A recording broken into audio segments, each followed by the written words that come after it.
lives, and no money in our coats. Well, you can't say we're satisfied, and you can't say we never tried. And you're beautiful, but ain't it time that we've said goodbye? And Angie, oh, I still love you.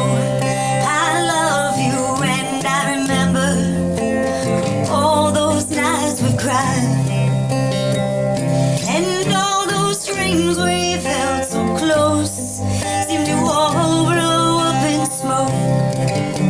Well, let me whisper in your ear, Angie,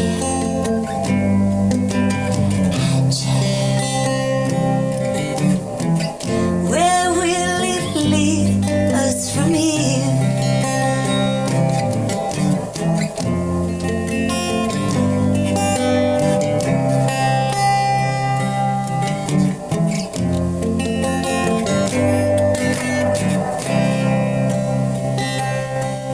Oh, and don't you wish, 'cause your kisses still taste sweet. Oh, but I hate that sadness in your eyes. Hey, Angie, oh, my pretty Angie, oh, ain't it time that we've said goodbye?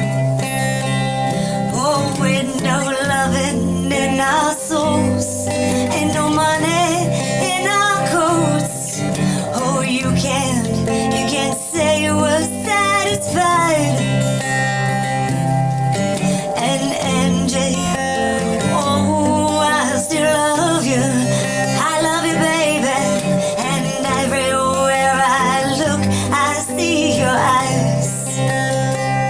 Oh, there ain't a woman that comes close to you, my Angie. And come on, baby, come on, dry those eyes. Hey, Angie, oh, my pretty Angie, ain't it good to be alive? And Angie, you can't say we never tried.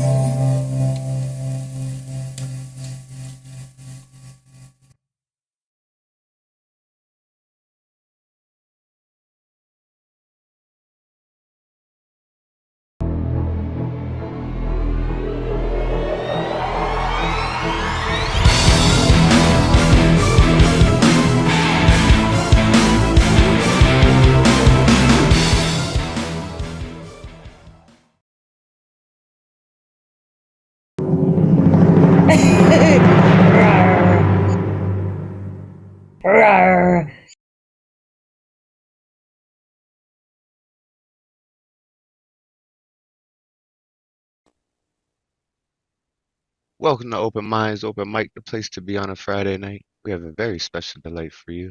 CC Arshagra, as well as a room full of beautiful poets I see here tonight.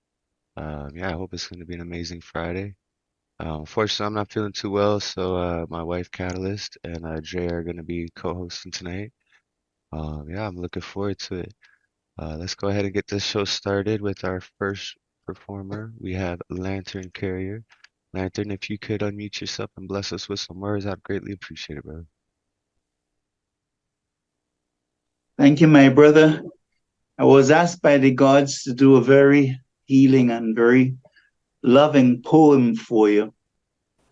And so I searched and I responded. So this one is for you.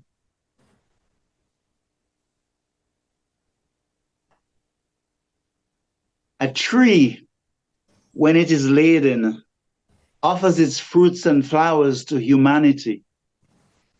Yet it begins in seed form, its root growing inward before it begins to ascend upwards and outwards.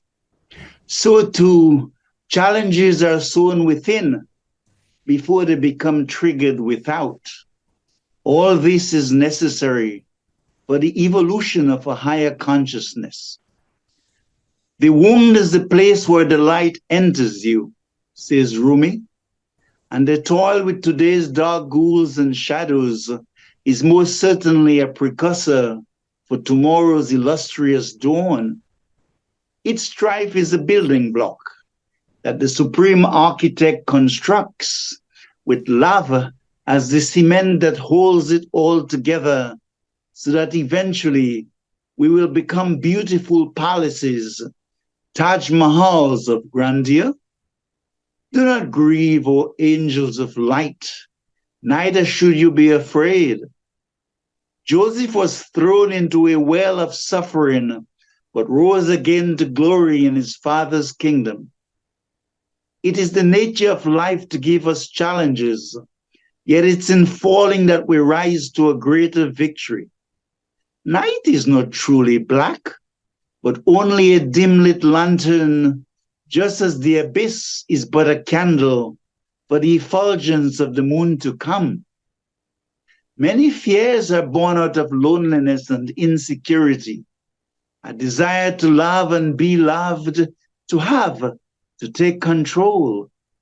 Yet we are free, and adversity is only a veil for the effulgent light of Jannah. Have you ever seen a weaver's unfinished work of clay? Lost in the laws of struggle, it looks like messy chocolates. Yet when it is complete, it's transformed into a most beautiful vase. Rain saturates the earth, which becomes mud. Yet this same soil is nurtured by the sanctity of sunlight, producing food, sunflowers, orchids, and other flowers of the most radiant beauty. The pain of the hammer and anvil is only a necessary flame to burn our impediments into an ascending love. The woodman's tool appears merciless when the oak is severed from its roots, yet it is only for a season, until new roots spring up with summer. The challenge of the cross appears as a benchmark for modern living. We rise and fall and rise and fall as Mother Gaia envelops us with challenges. Yet, like an excellent play in life, doesn't the actor throw off the worn-out robes, adorning himself in new raiments as the tale unfolds? The next time you sink in a valley of tears, the next time your eyes are covered with mists, see only the agony of despair, do not give up. Instead, reach out to the healing rays of the invisible, in whose compassionate heart lies a merciful handkerchief, longing to dry each sacred drop. Nothing comes from an empty void. Anxiety is the smaller me, striving to become my bigger self. Fear walks me through the darkness so I can experience light. I sometimes fall, not seeing the invisible face of love, yet she's there, simply awaiting my outstretched hands with her affection-flooded, compassionate smiles.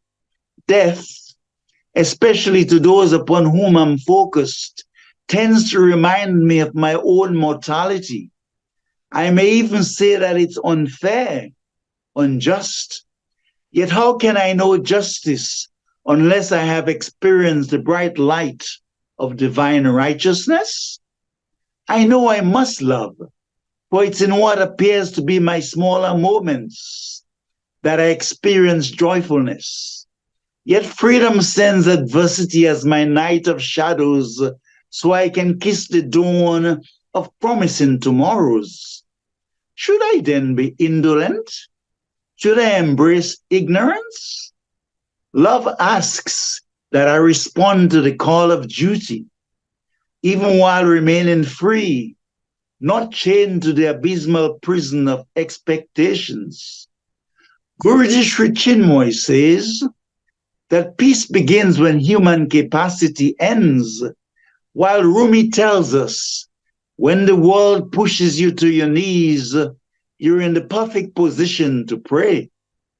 Remember, though, that prayer is the snow white outpouring of the heart to the love eternal in the sweet and unconditional spirit of true surrender. Do not grieve, my sweet, sweet angels, for your wombs are only the place where the light enters you. Your scars are like passing clouds before the unfolding rays of the light of the unspoken. Lantern Carrier, thank you. Amazing piece, Lantern. Thank you, everyone. Unmute Thank you, yourselves and Lantern. give That's it up for stellar. Lantern Carrier. That was sacred, stellar, and then I love that you went not just the embrace of love, but the trip seeds and the dangers within love itself, and yet found the higher one, and then all the references to Rumi. That's a killer right there. Beautiful. That means you're at the beginning of a new the stuff you're about to write is going to transcend what you're already doing. I feel it. so much hope in that poem. Which honestly, I read. Well, Lantern Carrier is just beginning. Amazing. Thank you so much, Thomas. Lantern. I really Thomas, appreciate lots of hugs, my dear brother. Just hanging in there. You have an extremely beautiful, radiant wife, you know, and family and friends around you, your poetic friends. You're just hanging in there. You're on the right track. Thank you, Lantern Carrier, for that wonderful piece, and for kicking off the show. Since this wasn't brought up earlier, hello, this is Dre Reyes. I am going to be filling in as host for tonight's show. So kick back, enjoy, and let's have a nice, fun voyage through this awesome night of poetry and spoken word.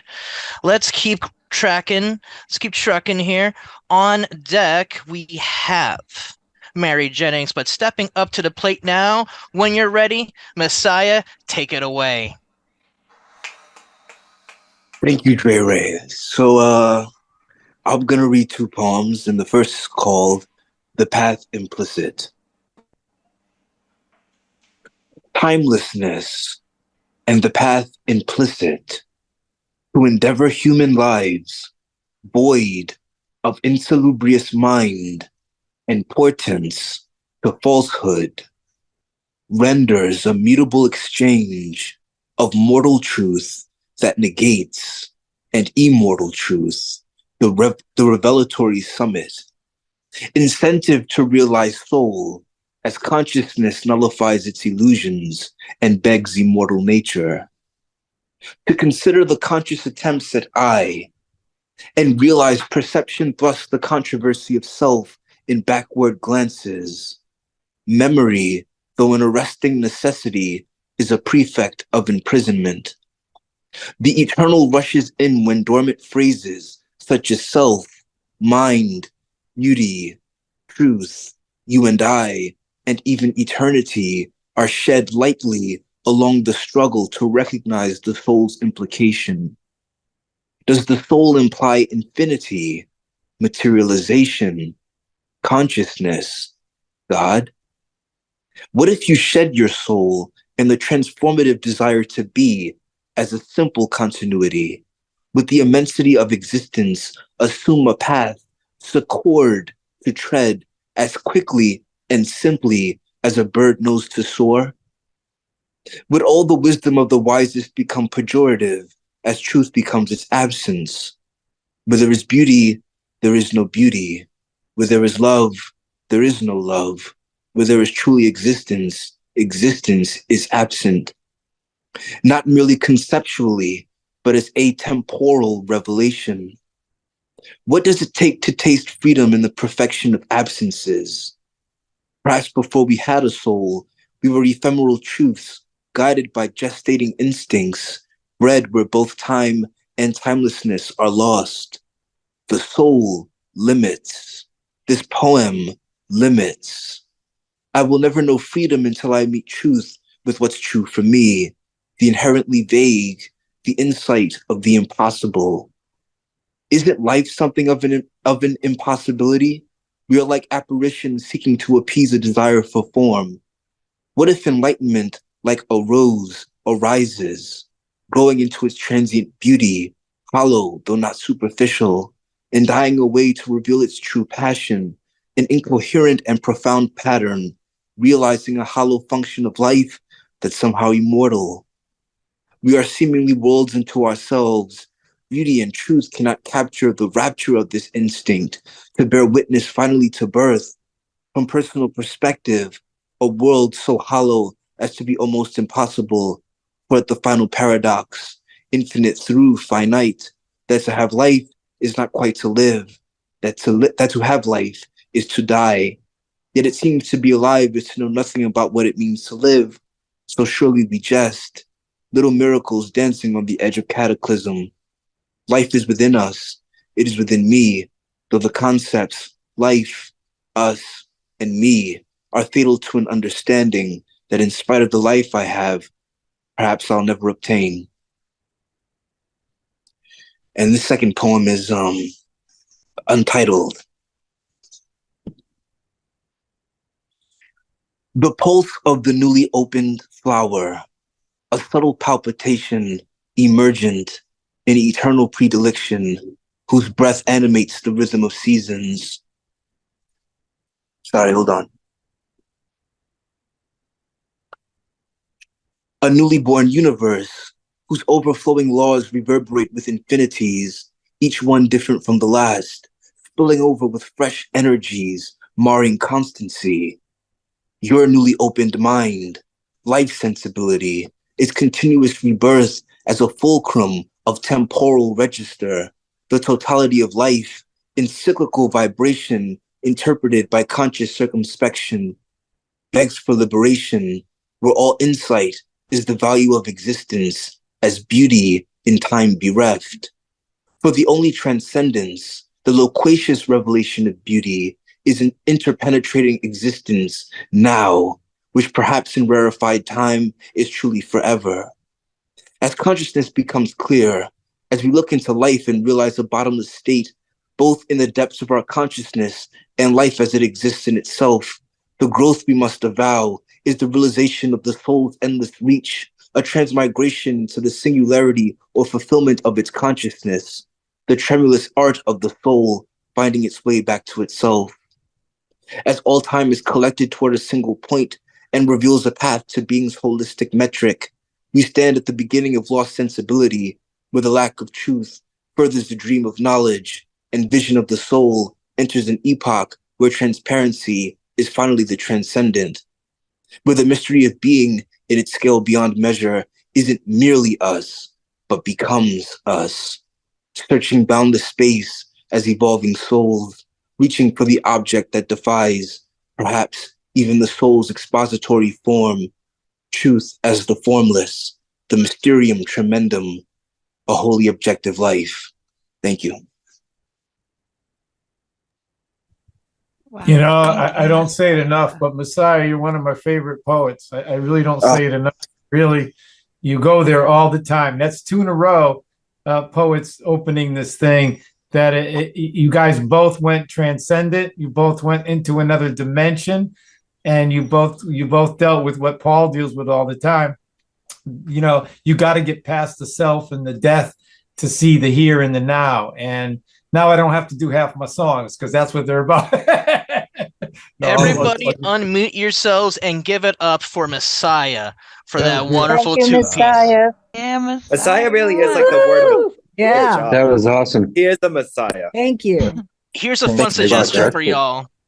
Let's have a double feature one day of Lantern and Messiah. Just to blow everybody's minds into pieces, because the way the show just kicked off, it just planted a big old seed in my head, and I want to have that germinate in your fertile minds right now. Damn. Again, Give it up for Masai for that awesome two-piece. Oh, deep, brother. Mr. Bear says thank you. Mr. Bear says Oh. thank you. Let's see. Let me just piece my brain back together. Okay. On deck, we got Finn Hall, but stepping up to the plate now, please give it up for Mary Jennings. When you're ready, unmute yourself and take it away. Thank you, Dre, and thank you all.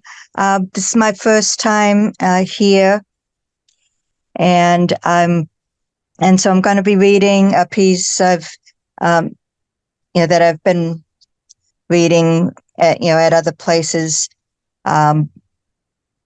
It's from a collection of poetry that I call the Love Child Ballads.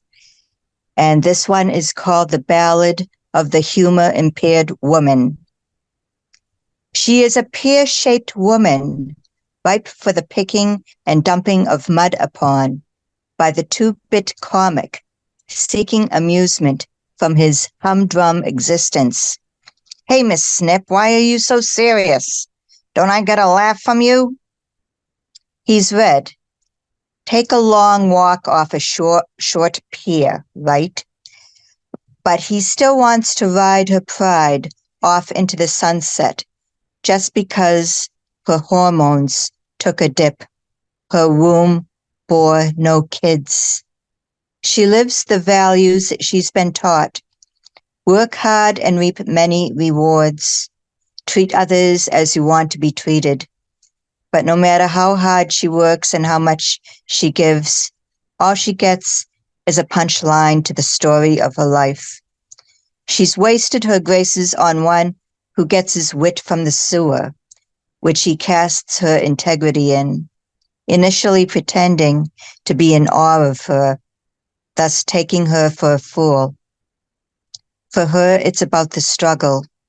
If she wanted to find humor in it, she would know where to look, not from the two-bit comic, who uses humor to try to shame her for her life choices. She made that choice because the only child she raised was herself, aware early on of denigration, calling itself love. She's better off alone than to be mismatched with one who wants to grind her to a pulp, like the two-bit comic who couldn't get his wife to laugh at his jokes. Therefore, he tries them out on somebody new with similar results.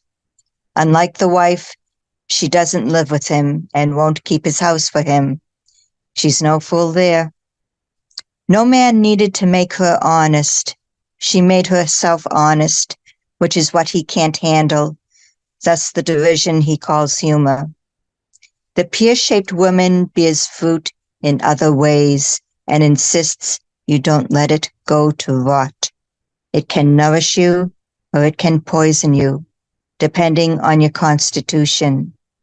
The pear-shaped woman's sense of humor is alive and well, both juicy and dry, tart and sweet, whatever the situation requires. She just doesn't find you amusing. Thank you. Everybody unmute yourselves. Please Wow. give a warm open minds welcome to Welcome, Mary. Wow. Welcome. Incredible. Thank you. Oh Mr. my Bear says goodness. you. I just Thank love you, it. Mr. Beer. You are Yeah, thank always you. welcome here. Thank you.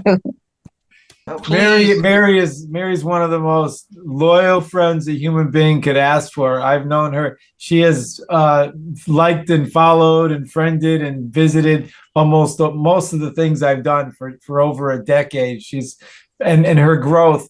And it's amazing. I'm really glad you took that piece and showed them, that you go deep. You go deep into your own dark, and yet you come out of it with that thread of, but you still, you keep it on that. You're a good tightrope walker. Thanks. Thank you. And thank you for coming here. And let all this love You're in. welcome. Please I share where we will. can follow you, Mary. We would love to stay in touch Thank with you. We would Please love list any links that you have to share. We would love to have you on board and just further promote you. Yeah, please don't be a stranger.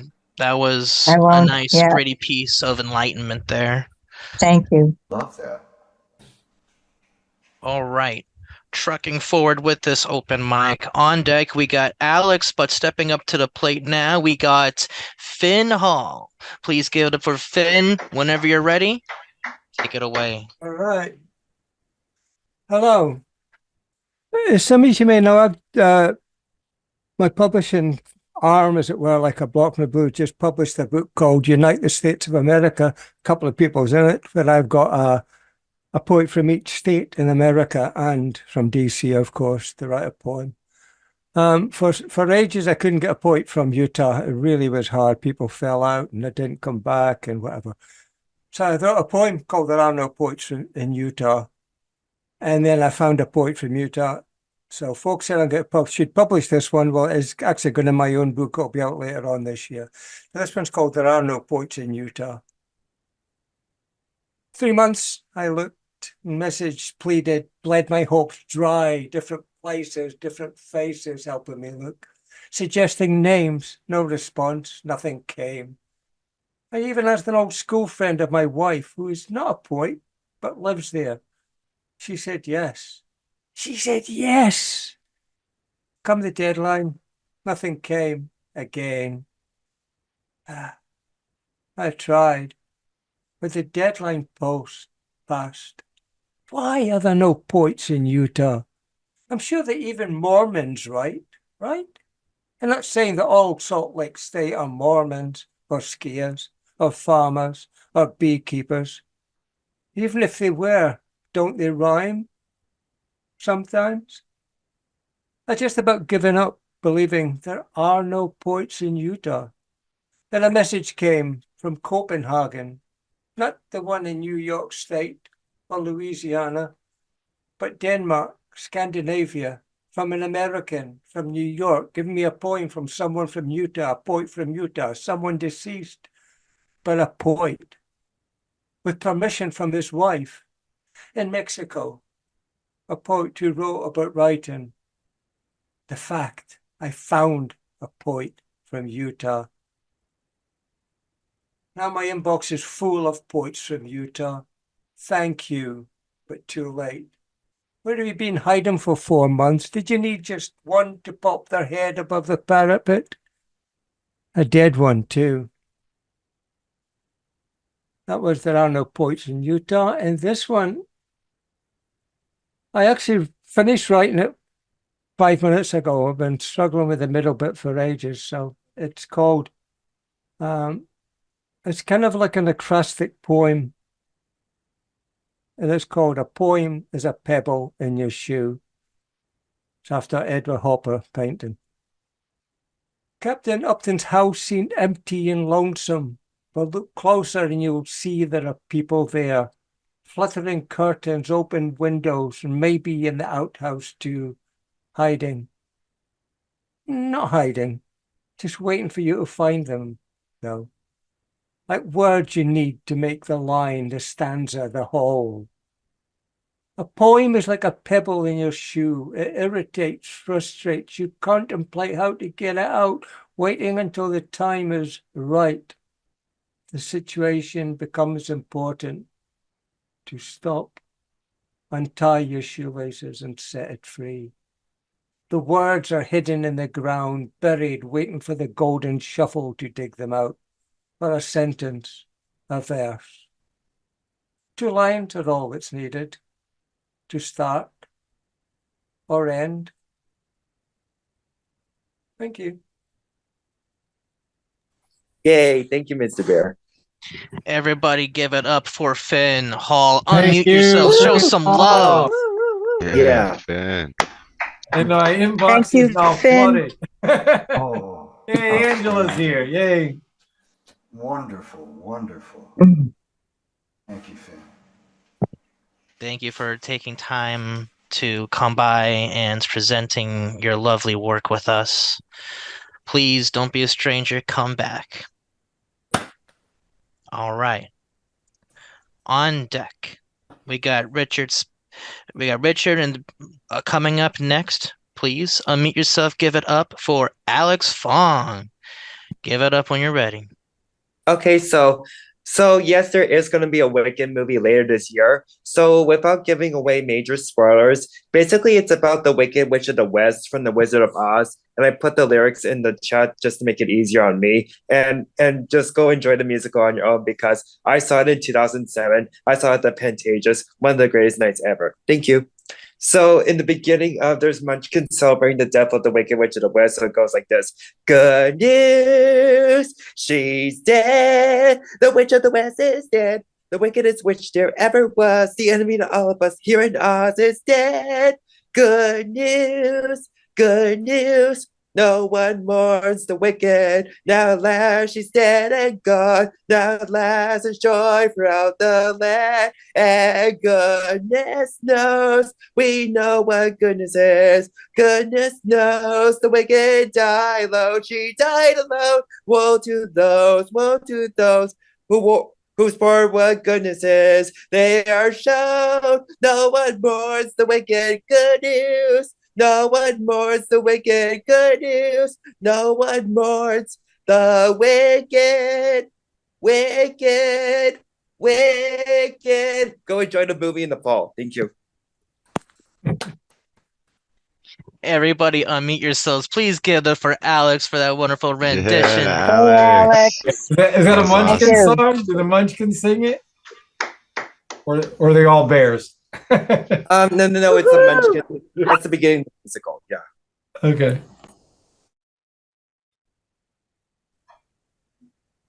All right.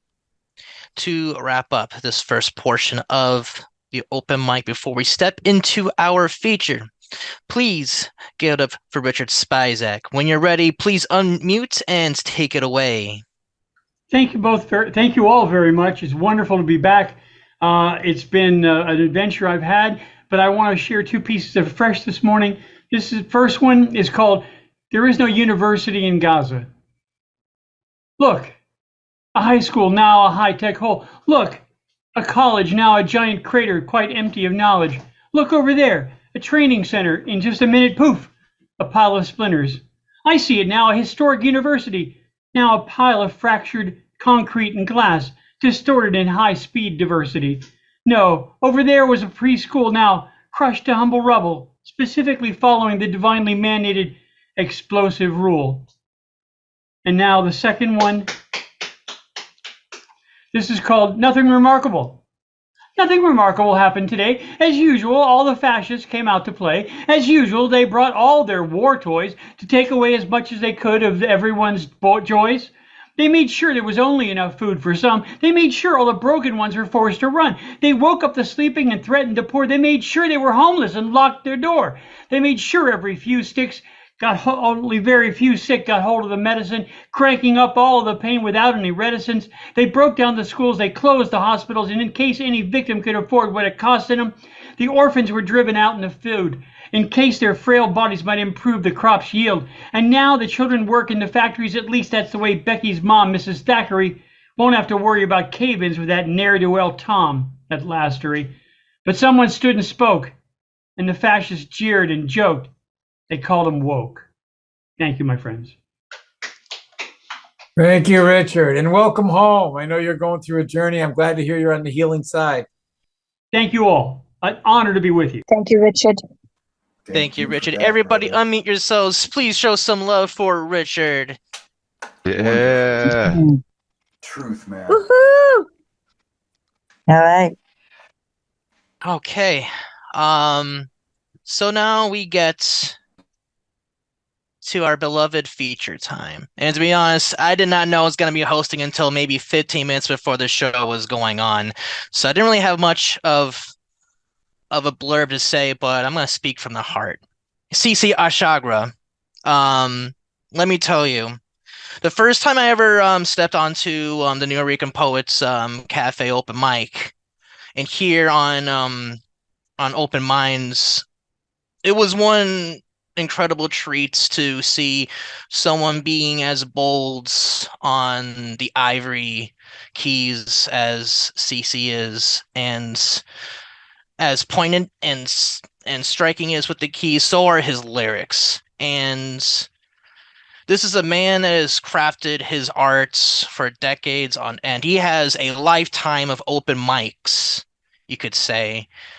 Man who's been to thousands open mics, and you could see it. You could feel it in his passion that's being delivered in his pieces and in his spoken words. So with that said, it is my honor and my distinction to present to you all our feature for tonight, CC Arshagra. CC, when you're ready, please. Yes, CC. Take the stage and take it away. Okay, thank you. Let me do the original sound and get that out of there. Thank you, Dre, for stepping in. That was a beautiful intro. From the heart, you can't ask for more than that. This is a big, on Facebook they call it a life event. In my life, I call it my next breath. But it means a lot. Lyric writing has been with me since when I first stepped into I think I'm going to write, and I was in a downfall in my life that was as dark as you can get. And I came out of it writing nursery rhymes and children's songs. And I'm going to open with that. But before I do, I have to do this. You know, there are people a lot. I could spend an hour thanking people, but I really do want to thank that this Kathleen Holzer. This is her house. This is her piano, and Shakespeare's her dog. And I'm every day of my life that I still have this reality around me. I'm blessed. And Lucy is visiting here, Lucy Gallagher, and this piano ended up in this house because it used to be hers. She's a New York pianist who plays full time for her life and with a lot of other things to do with music. But when she left this area of Northwest Connecticut and went back to New York, this piano ended up here. And that enabled this part of my life to come into being, because even though I had an electric piano, until I've experienced the air molecules and a soundboard coming off a harp inside a piece of wood with ivory, I didn't feel it. So I'm really grateful for that. And my life also outside poetry, I can't not mention Anne Marie, my friend down from the Buttonwood Tree, who played a major role in, and because she used to be the executive director of the Buttonwood Tree when my years down at the radio in Middletown. And my lyric writing, actually, from the children's point on, began with Eli Williams at the very beginning of cable television and the very beginning of Access in Hartford, Connecticut. I ended up directing a popping and breaking TV show that ended up doing rap when rap was brand new. And Eli and I actually on cassette, and anybody who knows what a Tascam 424 is, then that's where the song Who Cared is there. And so early recordings are back there of the early children's song. And the very first time I ever got recognized as a person of music, I was also in that stage of my life. And Joe Young, who is now the commissioner of Hartford Film and Television and the producer of Hartford Got Talent, and he's filling the Bushnell with it. And he's also the man who almost got one of my projects into Adult Swim, Dear Dead People with Uncle Cece, when he was, and he's an animator of an African-American cartoon, one of the first syndicated African-American cartoons in Scruples, when he was just working with the Inner City Kid. He took my song, Good Enough, which I'll also sing a cappella when I start, and I'll do those two to kind of put me in back in that time and say thank you to that period of my life. And that's also the time when Netta Belansky changed my life. Is not just a poet, not just an artist, not just a frightened person trying to find a soul in creativity, but she's the one who woke the fact that activism and arts are one. And she took over a dying Access TV station with a $40,000 budget. When cable was coming into town, the company that bought cable, that bought the city's newspaper and state newspaper and the television station, created a communication monopoly. And with the last of the money in the middle of a year, when this cable access was running at $40,000 for salaries, budget, equipment, and rent, and so it was running out of money. So they did with Netta Belansky. They did a 2-week thing, and Channel 3 down in New Haven, a CBS affiliate, covered it forced Times Mirror into the fucking White House and got bitch slapped and had to sell one of the three for breaking the law of a communication monopoly inside the city of Hartford, which is the Atlantic of Connecticut. So Benita Weissman, she played a role in my life that I spent 10 years in the movement and the healing arts. So when I was in my mute period, which is a name I give that period of my life, I went into a nonverbal art form called contact improvisation, and I wouldn't have made it through if she wasn't the only person in that art form who brought it, and the entire dance community never even heard of it. And I went to all of her classes and stayed in that art form for years. So when I got up to Boston, and I got into the Human Room Open Voice coming out of Jack Powers and the Stone Soup, I ended up, and please put up with this. This is important. This is I'm landmarking my life here because I'm that grateful. So what happened is that Mark Pelletier was, I think, the executive director of a little organization in Jamaica Plain called Spontaneous Celebration. It was an art house. So them and a bunch of other people put together this thing called biodevastation. Now, all the shit that's happening with AI, with you getting chipped, with money, with everything, in that year, way back then, that's Lucy, by the way, it's her piano. She's visiting. So say hi, Lucy. So he ended up doing this thing, and that's where I met Vandana Shiva, Seize the Day from London. I'm sure Finn knows and heard about Seize the Day. Brilliant, but that's the shit that's not on the radio every day. That's what's going on now. They wrote songs about transgenic babies in the early 2000. So that's a huge thing. And I met Ralph Nader, and of course Jill Stein was an open micer back then. He's still my friend. I've been blessed because I have my fathering of life, which I'm going to do the parenting of life, comes from me being grateful for these children that ended up in my life, in my relationships with Dylan and Jennifer. I got to be a dad for 5 years in a way, in a relationship. Women go through a lot, and sometimes they're raising kids alone. And, that's an amazing thing. And then your life falls, and there's people that show up in your life, like my friend Ahmed, my friend Kathleen, and from Texas. There's so many. I have to do this. Also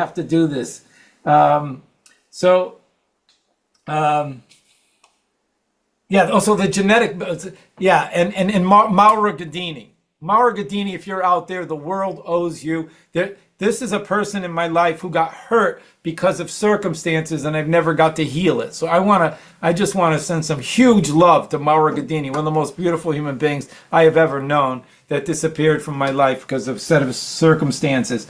And of course, I raised Lydia for 2 years. She was a daughter of mine legally for a while until that story is surreal.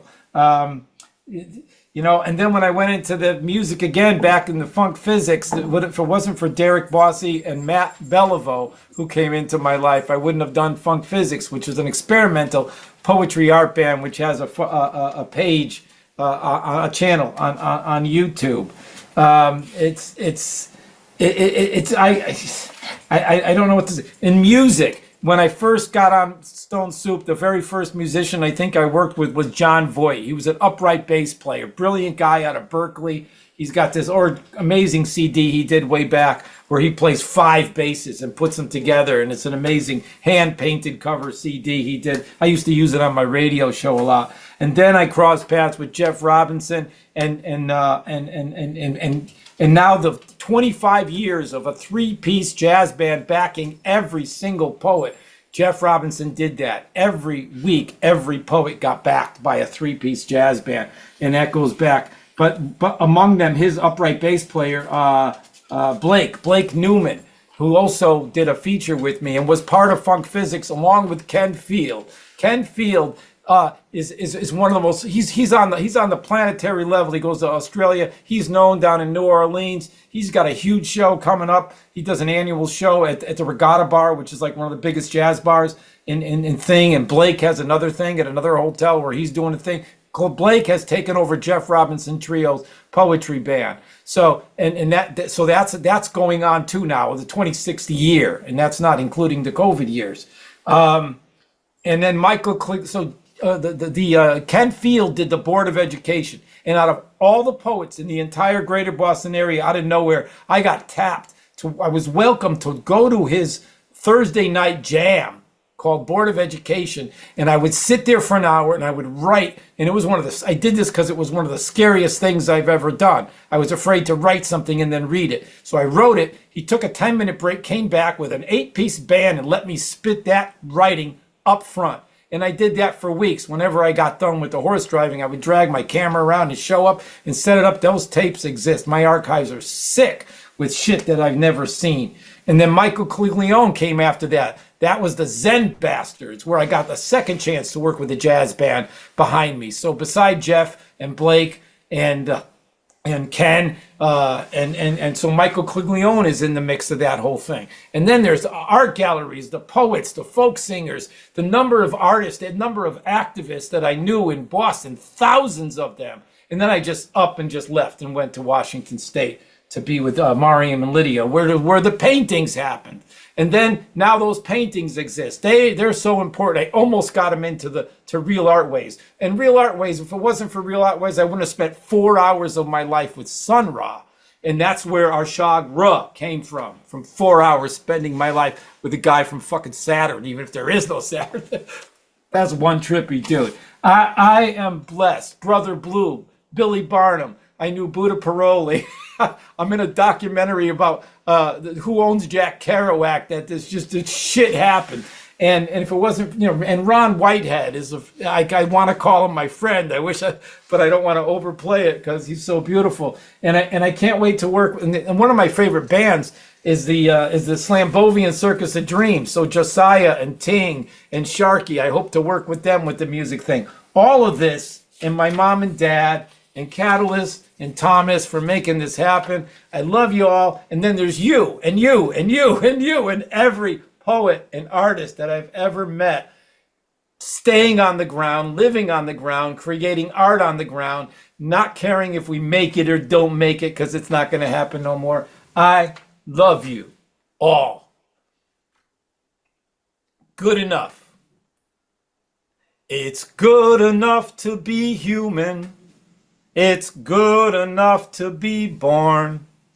It's good enough to love your community. It's good enough to share your time here. It's good enough to be true to yourself. It's good enough to do your best. And it's good enough to know in your heart for the world you take care. It's good enough to be human. It's good enough to be born. It's good enough to love your community. It's good enough to share your time here. It's good enough to be true to yourself. It's good enough to do your best. And it's good enough to know in your heart for the world you take care. And then with these, so Joe Young put that on an overhead projector. Remember that technology? In a Xerox machine. And he drew the picture of the Scruples character on there. And that was the first time I was recognized by the world at large that I was even making art when I was going through a downfall in my life. So that was amazing. Eli recorded this one with me. It's called Who Cared? Blue threw a rock, red got hit, yellow made a flag, green died for it. Orange planted green, and it grew into a prayer, and all the colors cried purple song. Who cared? Who cared? Who cared? Who cared? Who cared? Who cared? Who cared? Who cared? Who cared? That blue threw a rock and red got hit. Yellow made a flag, green died for it. Orange planted green, and it grew into a prayer. And all the colors cried purple song. Who cared? That's for all you who's out there. So,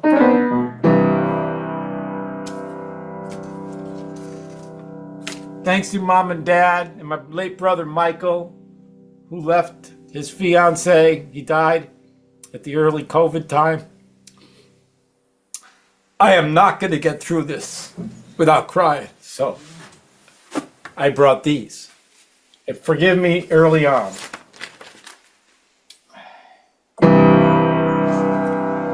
So this is hi to Tanya too, my brother's fiance, who after my brother died took the spirit of that my brother loved her and found the courage to go all the way to a master's degree in social science with a special certificate in trauma. So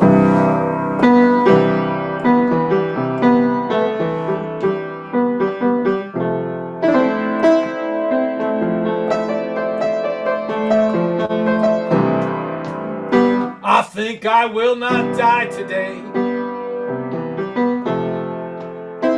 Oh, I just may melt away into a dream that's here to say, love, stay, and I'll stay with you. I think I will not die today.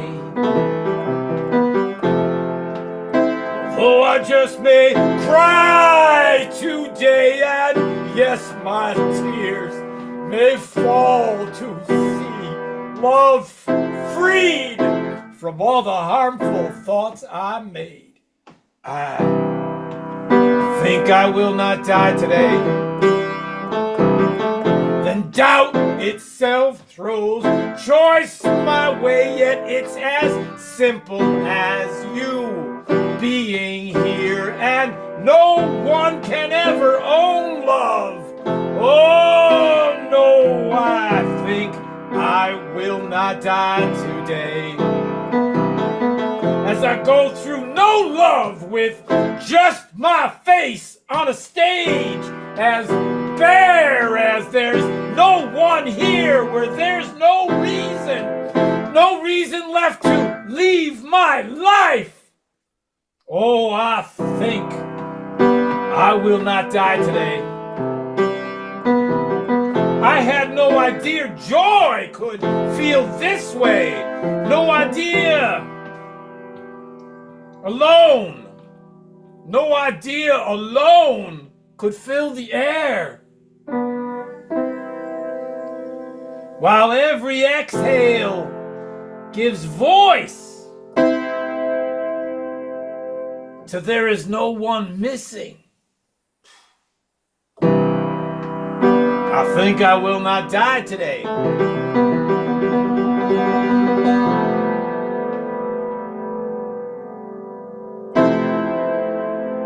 Then fear, exposed, just runs away. And then nothing lonely fills my heart. And then all I hear is laughter. Laughter. Lift life up. Oh yeah, I think I will not die today. Although I just may melt away into a dream that's here to say, love, stay, and I'll stay with you.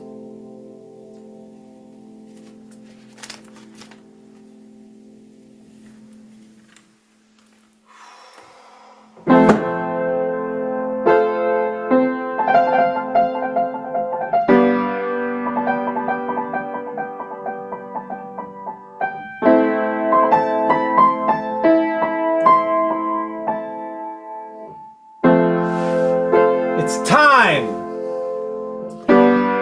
to ask the question.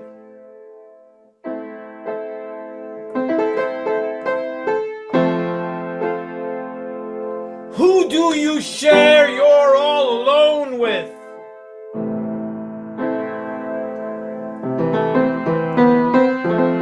If the answer is no one, everyone, and everything,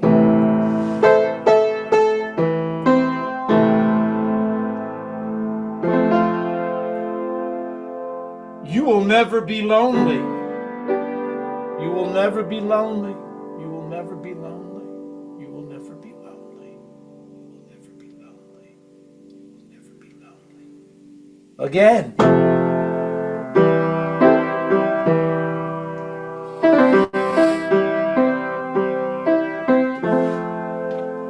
True sharing has no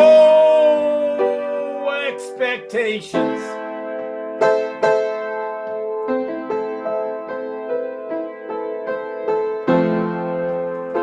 There's no sense of a debt owed or a debt involved.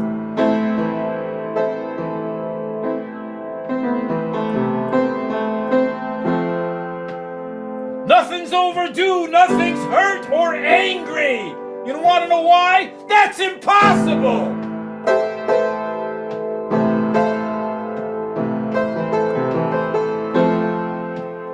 Because all disappointments in the end are held by you.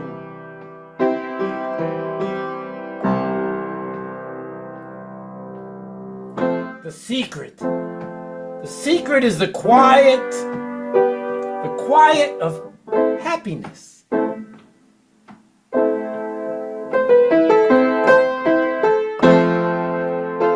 The quiet of each and every mind alone. And there's no need to believe that it's blame's fault, it's blame's fault, it's blame's fault. And there's no such thing as happiness cannot find you.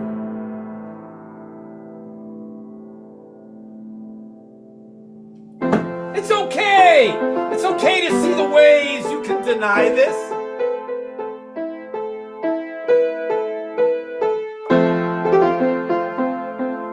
As the only thing you will never question. It's okay. It's okay that each and every moment actually just lives here. Sure, death comes, but love itself lives on forever.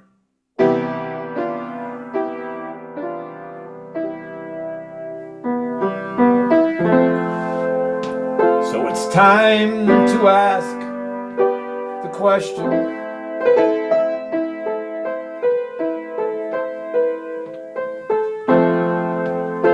Who do you share you are all alone with?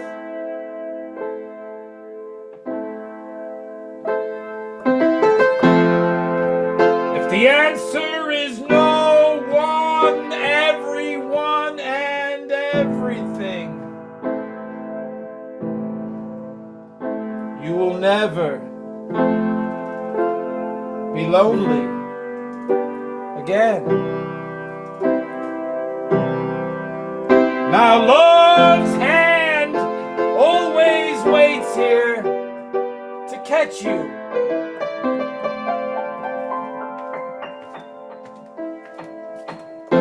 Fear free falls, hate has no net.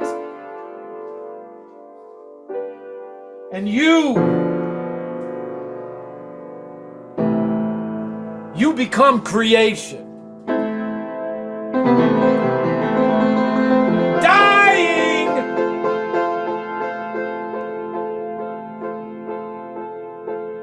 is not real here.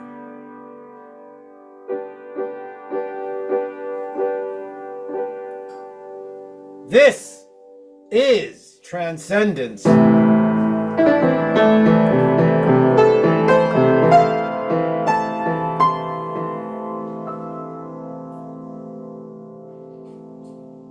You are as honest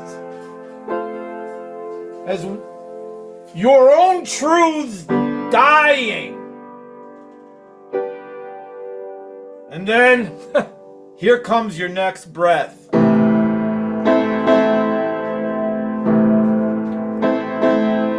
When it's time to So ask the question.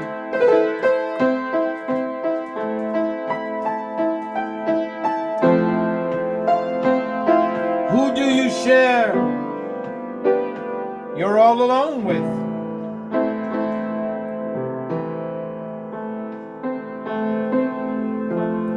If the answer is no one, everyone, and everything, you will never be lonely. You will never be lonely. You will never be lonely. You will never be lonely. You will never be lonely. You will never be lonely. You will never be lonely. Again.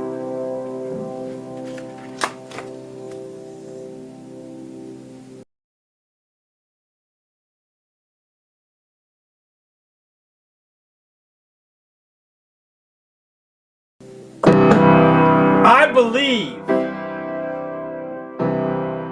in the parenting of life.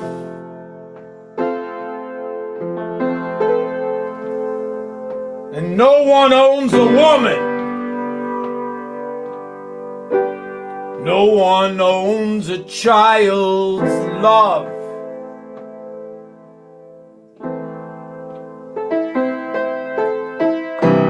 And I believe this is the highest art form. And the abuse of innocence is the highest crime.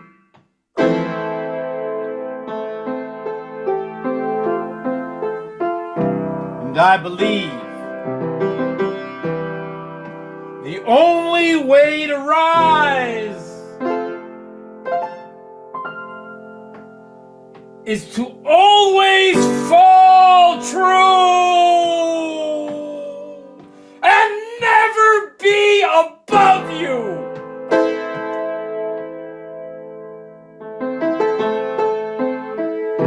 And I believe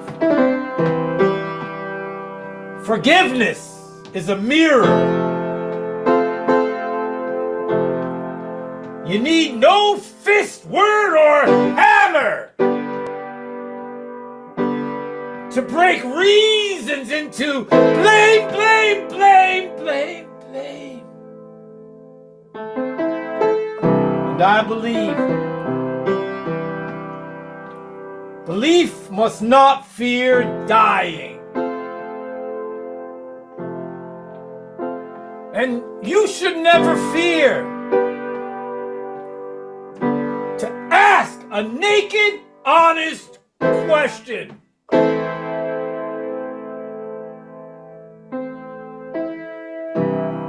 I believe that being wrong is a blessing.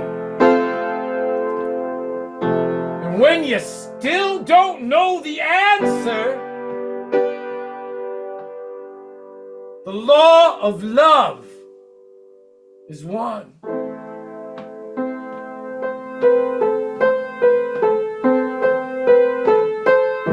And I believe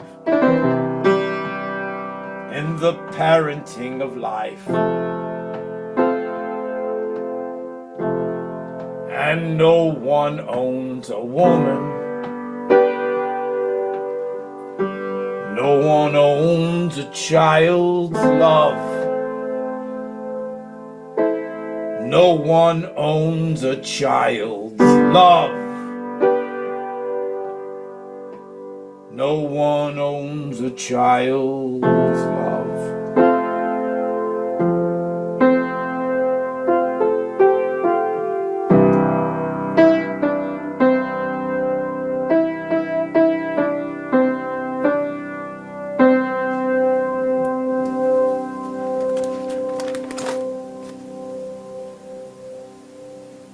You know, there's a bridge between physics and the arts of humanity. And I think poets are in the middle. I think we're the bridge of that. So quantum physics, everything that's going on. Quantum physics has been around for 100 years. They're still pushing it back because Newtonian physics is keeping war alive and corruption and all the shit social life forms that we fucked up making. So inside quantum physics, there's an understanding of the observer is observed. When they finally figured out particle and wave being observed, and that's part of the catalyst that helped write this song. Calm down.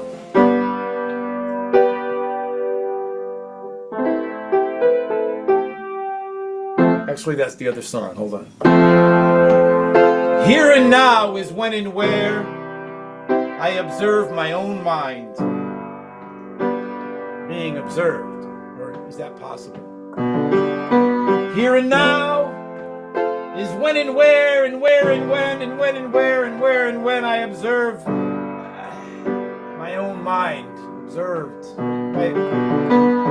Here and now is when and where I observe my own mind,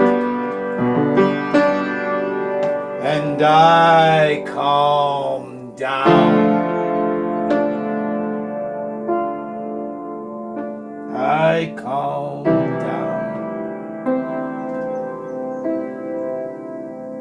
I calm down. I calm down.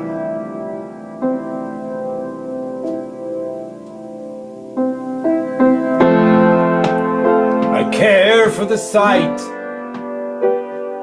of love is blind.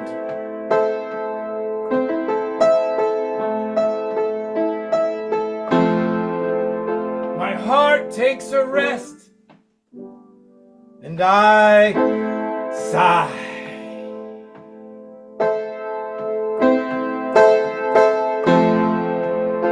And Shakespeare is the name of my dog.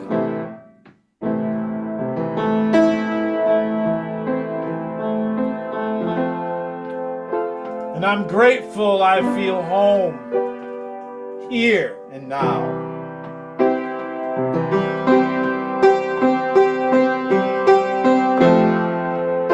Even when I'm not seen, and even when I am not heard, even when I am alone inside the wind,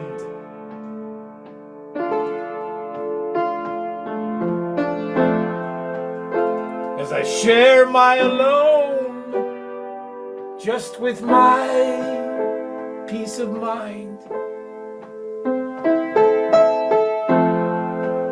and I catch my wild thoughts with a choice to calm them down. As the wars all around me are surviving just to die, still I feel grateful that I feel home here and now.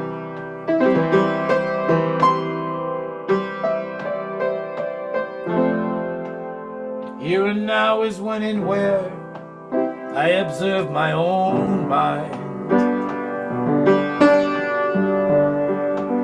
Here and now is when and where and where and when and when and where, and here and now I observe my own mind. And I calm down.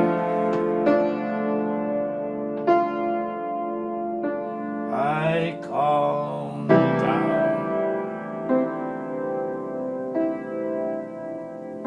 I calm down.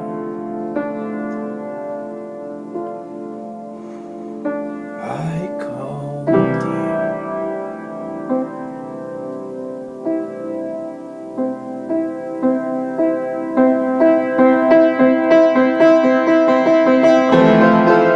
Then everything true hits a wall.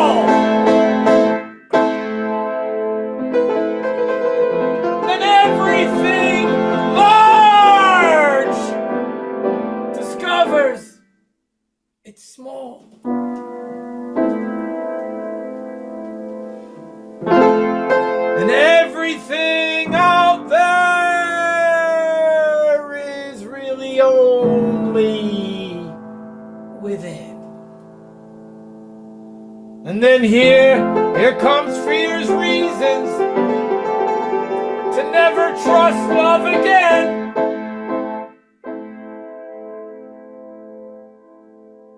That's here and now.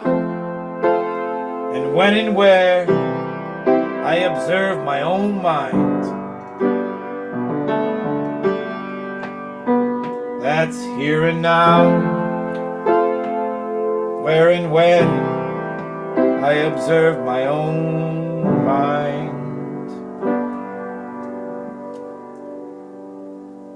And I calm down.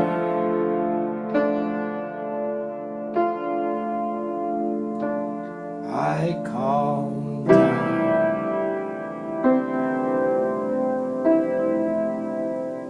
I calm down.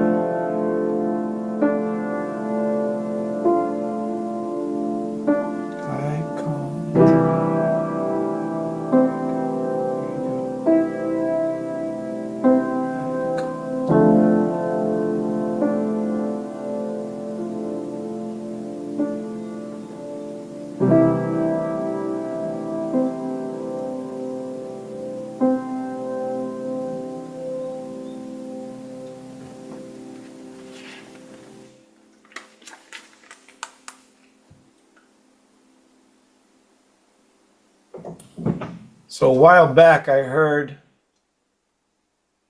that he was surprised, and I'm not dropping an A-list name, but Bob Dylan got the Pulitzer Prize for literature. And so I never knew he had to do a talk, and I heard it on the radio December. I think it was Christmas Day is the day I wrote the first word, 23. And inside the talk, he's mentioning philosophy and early literature and the history of literature and books that he's read. And somewhere in that talk, he said the words, "You are running out of men." And as an artist, poet, lyric writer, I said, "Oh, fuck, now I have to write that song." And basically that was it. Oh, now I have to write whatever the hell "you are running out of men" means. And this is what came out of it.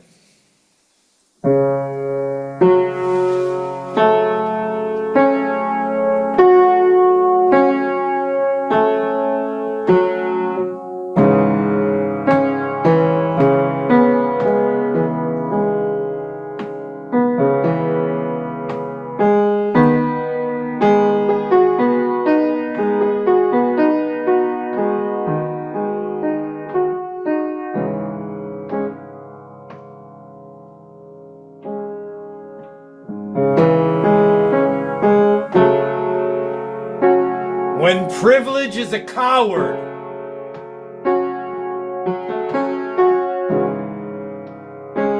floating on a wealthy sea, made of nothing more than numbers, and the blood of fears believed. If fear has only one friend, then fear owns you, eats you, and then kindly kills its mother. Oh, fear is a story, and it's afraid of dying, so it lives just to make sure no one ever becomes love. And if there's no one fighting, fear will start one. Fear's never satisfied unless there's more war coming. So every war is fought just to morph into the... So every war is fought just to morph into the next one. And every father in a fight must hand hatred to their young. You are running out of men.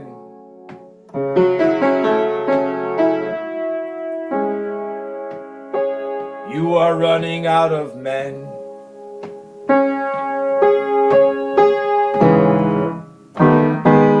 You don't love life, women, girls, or mothers, and the earth.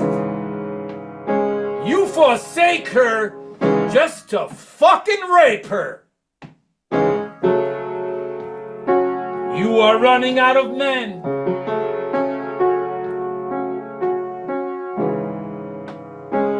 You are running out of men.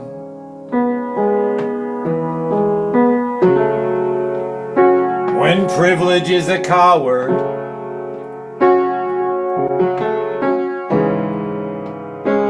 floating on a wealthy sea, made of nothing more than numbers, and the blood of fears believed.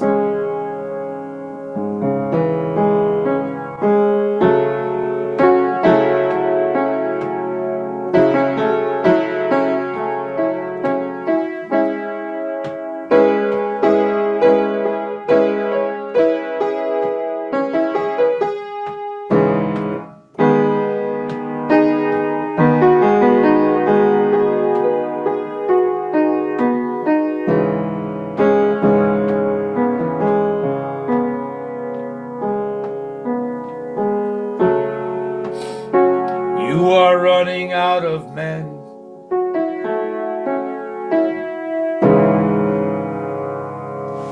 You are running out of man.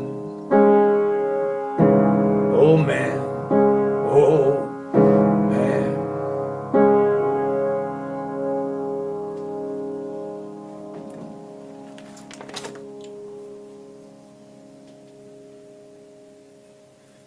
Last night at the New Eurekan, forgive me if anyone's there, the last poet did a thing about black music, how important it was. And I've always carried that if humanity makes it, one of the lessons we can't forget is the slave song. We're talking murder, war, prisoners, buying and selling human beings. The whole gauntlet from the very first movement into the slave trade, into who conducted it. It doesn't matter who won, when, and where, in as far as the song goes.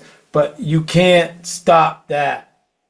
Beaten, murdered, raped, killed, owned, sold, tracked down, hunted, hung, and still, you can't stop the song, that hum. You can't take that away. And that's part of Forever Hum, about life and death. Life is only death, but not forever.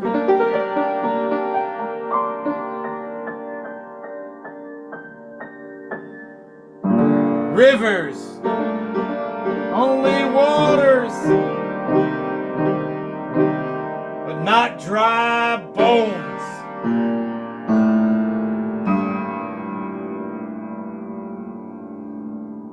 You see, love is only everything is a miracle. And that's not poetry, that's a fact. And you and I, we're the song.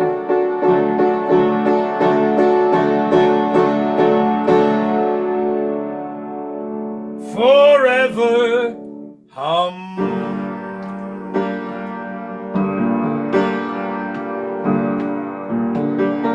Noon is only midnight as the world dreams.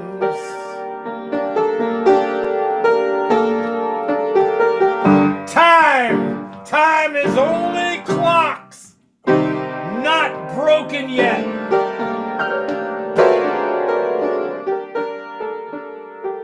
knife is just a tool, and a useful kind one. That no one ever needs to harm true love with.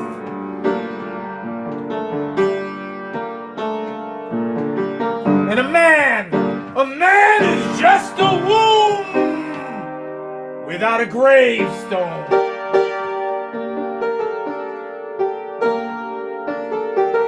And a child is only tears that wait to laugh.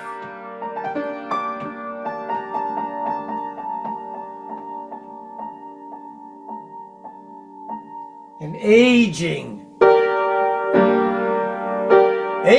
is just a series of soul lessons.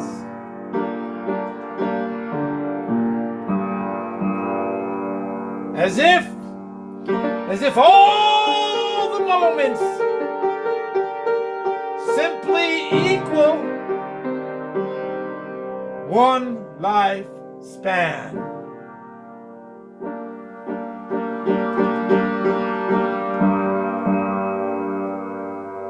While hunger is the price of dreams become form.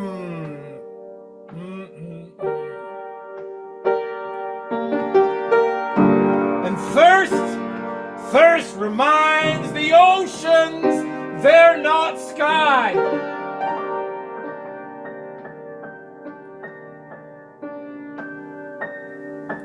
And eyes and ears are always learning to feel.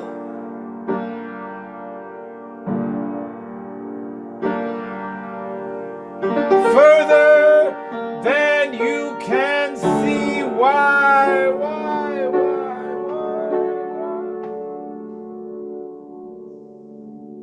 You are here.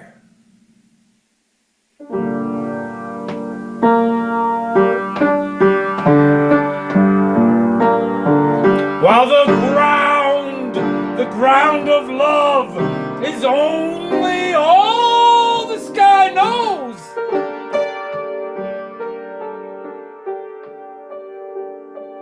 Where sight becomes how beauty can let the blind see.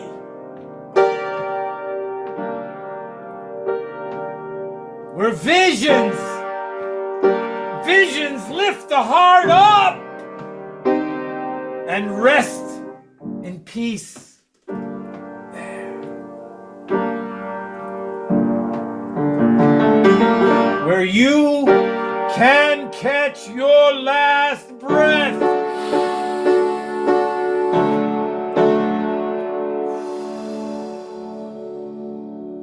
Your last breath. And walk your soul home.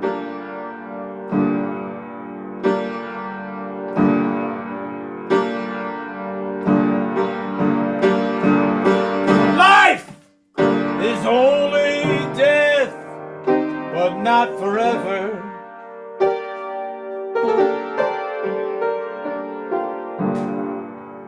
Rivers only waters, not dry bones. You see, love is owning everything is a miracle.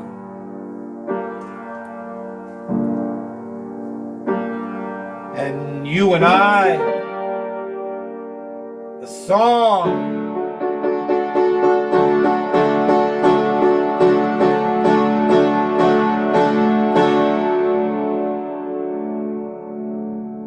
forever hum.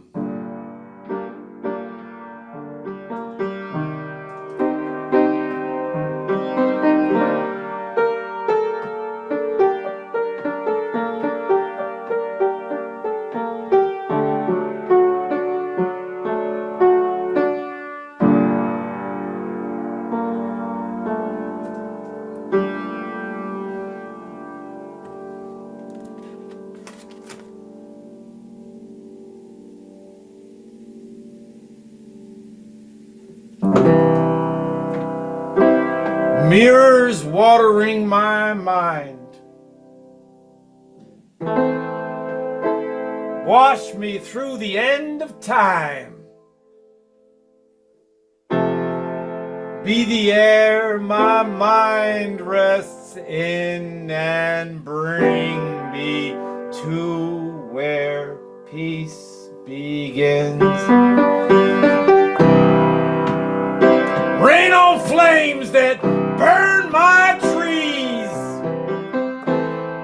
my branching thoughts of dreamings breeze with waves of natural calm ideas that bloom and die through all lies real.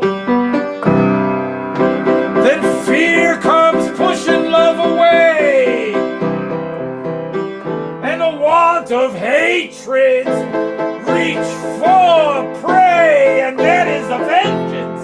That's a vengeance that leads to how pain will feel, yet there's no resolve in the predator's feed. Mirrors watering my mind. Wash me through the end of time. Be the air my mind rests in, and bring me to where peace begins. And the time it takes to lose both hands, and graves wait years to understand, as moments run away from tears, while before chases after the same old fears. Now love, oh, love's a word that survival hates, but love lives way beyond all death can't fix. There's no need of fixing nothing, empty or all alone, and to forsake life is a gift we waste, we all go home. Mirrors watering my mind. Wash me through the end of time. Be the air my mind rests in, and bring me to where peace begins.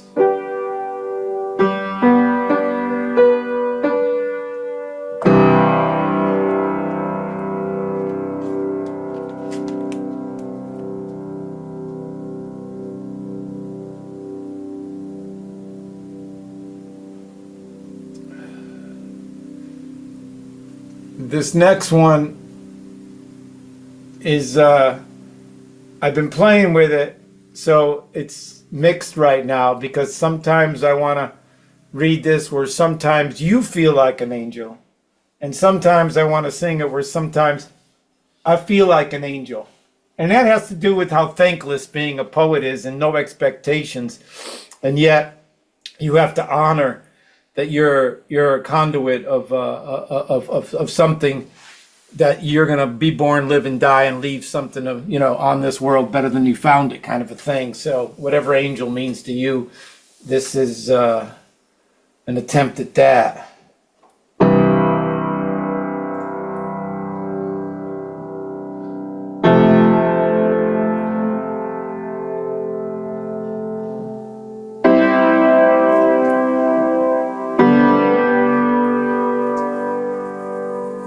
Okay, I'm gonna give this one a shot. Sometimes you feel like an angel, or a spirit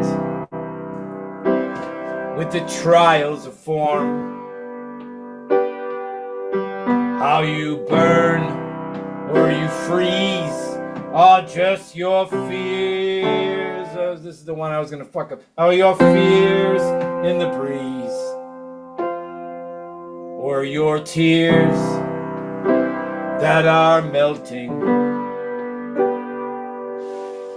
to learn.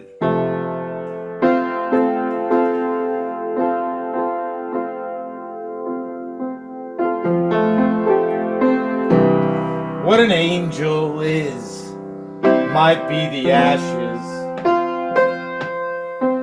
of soul essence that will never die, like the cost of each moment or a lifetime gone by, or the silence that sounds conscious life.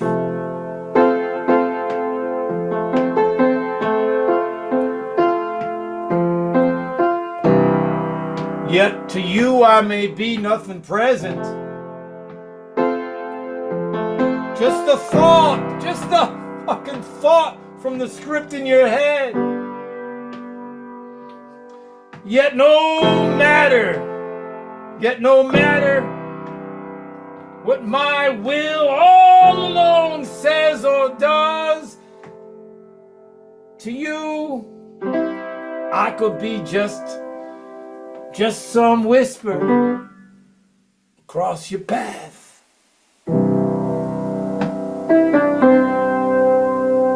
Still, this does not change how I live here. All alone, with the choice to be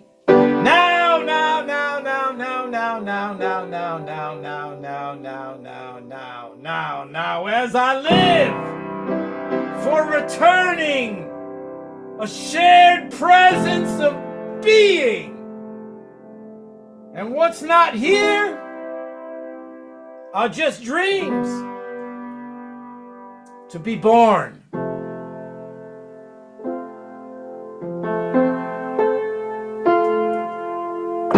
And birth is a light that seems heavy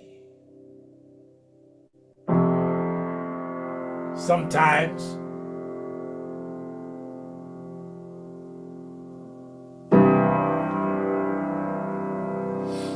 In search of one's next breath of air.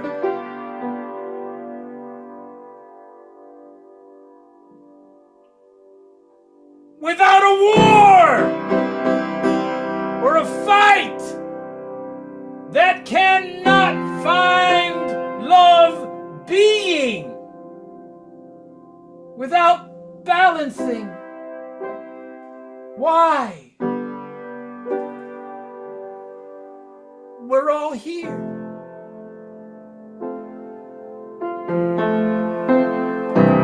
So sometimes I feel like an angel or a spirit with the trials of form. How I burn or I freeze are just my fears in the breeze, or my tears that are melting.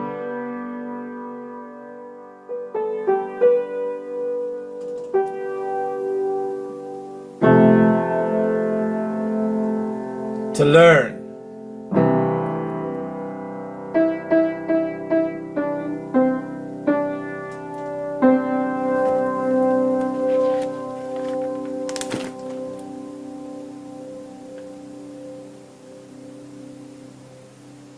This was written on guitar 24 years ago.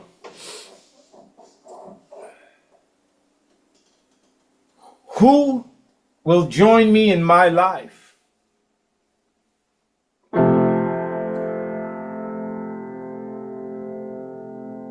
while we join with all life.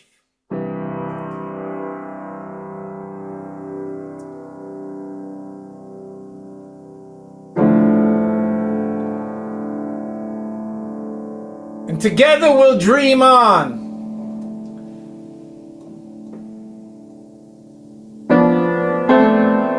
I don't know if I should do this one.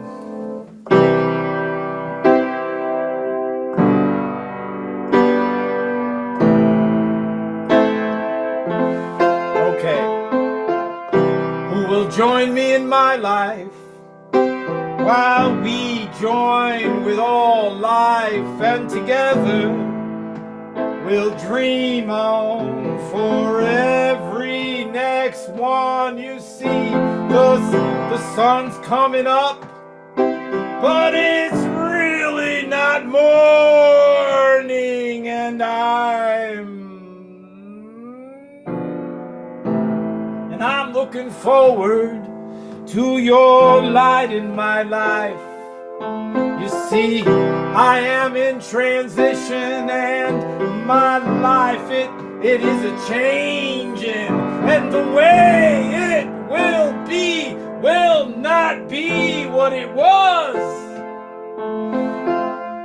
So as I go through this and things become heavy and stormy and gray and not looking up, oh, I'll see that the ground and the long road before me just might be a way to move past feeling stuck. Now I'm getting tested by working and by money. Oh, how will I feed love? How will my love be fed? But at the same time that I'm living this story of my life, I just might realize that I create the course of my life, and the weight of my burden, and realize that my state of mind is my own choice. So I'll try not to invest in what is depressing, lonely, or sad, or what feels like the end.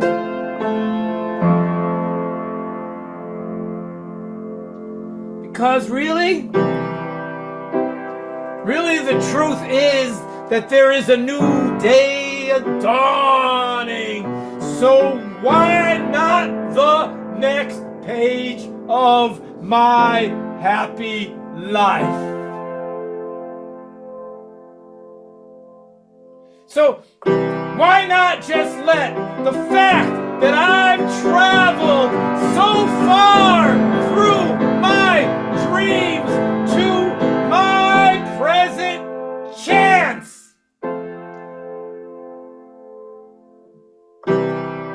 Now, as a result of all of my trials, I'll admit I've cried enough true tears to reach. And there's plenty of poetry still living in me, and plenty of songs that I haven't sung yet. And many a loving times that I haven't even lived yet. And many new hearts,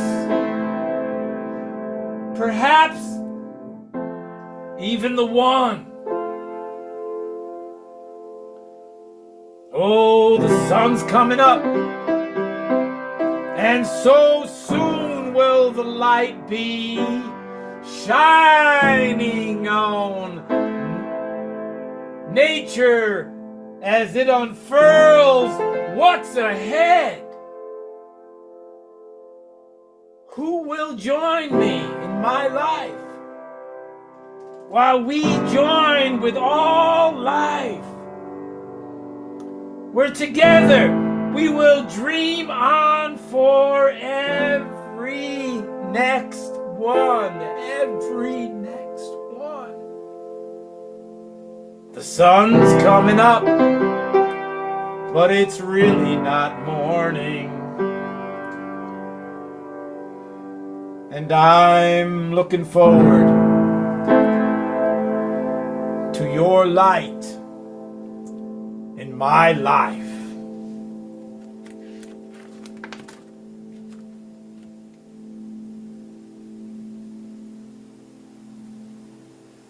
So I want to dedicate this to CP Mays. This is Yester Now.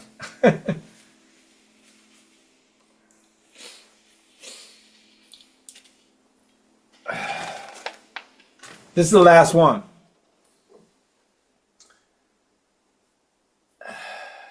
Yester Now is a word I made up because I think we need a new word. It started as a poetry book project.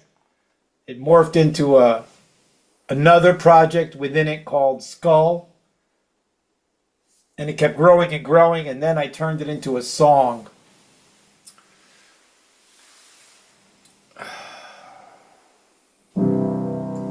I remember the first day that came to be called Yesternow.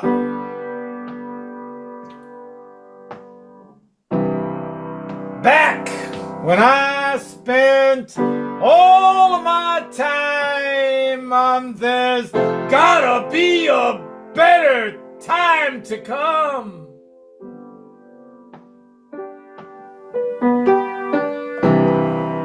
Beyond living in the sadness of life is a burden, and that is all there is.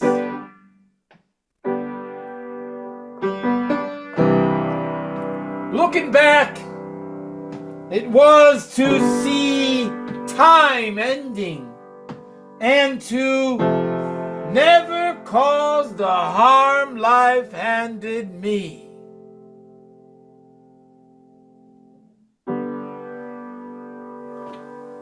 While ever searching for a dream come true place they call setting your soul free into the yesternow. I hope this is it, isn't it? Okay. Yep, there it is. Into the yesternow.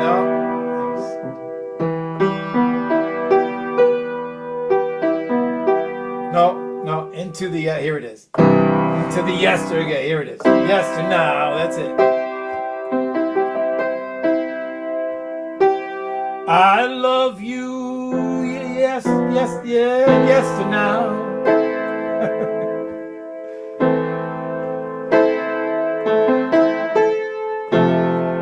The moment is the only time of living, and I would have never found my way here without this moment with you. I love you. I love you yesternow.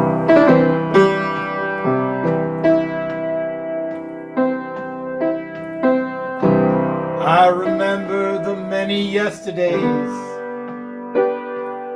since the first yesterday came to be.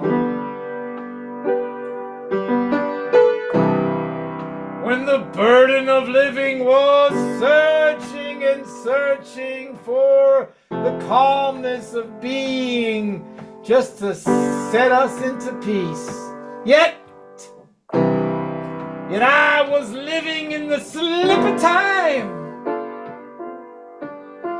and at the same time the present slipped away. Looking back on all those futures passing through me, just like a time loop that was stuck inside my head, while living cluelessly in a world of lies, where only hate and fear's realities exist. Then I found yesternow. I love you yesternow.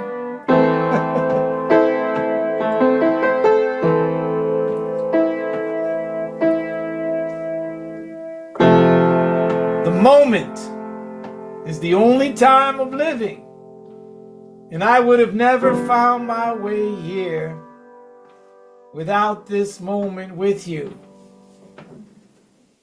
I love you.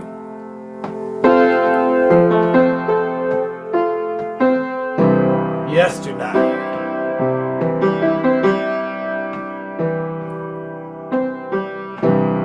I can tell you all about the years that followed, when the devil and the angel wore one face. When I was lost, spending the future's cost inside a single coin that only flipped me off. Well, I was living as if you can possess time, and yet the saddest fact is time possesses you. I reached to feel, just to feel like I was living, and maybe get a taste of not losing too. I once lived fighting just to reach for tomorrow, to discover it was myself fighting back.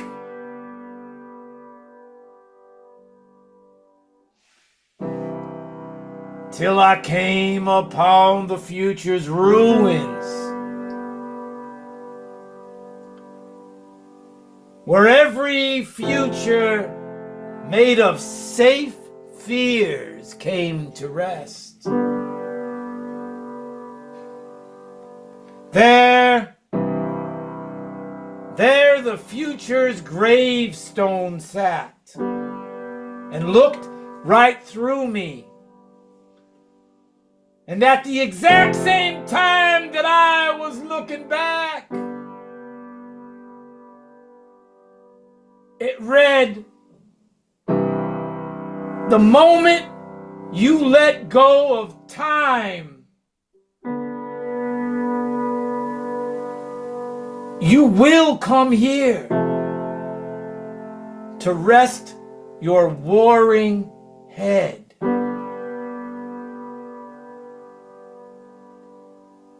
Into the yesternow. I love you yesternow.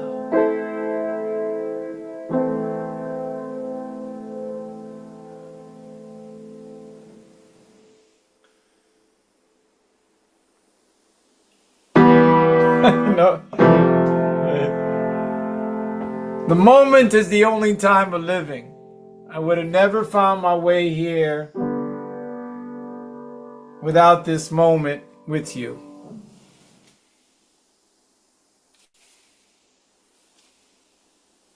I love you.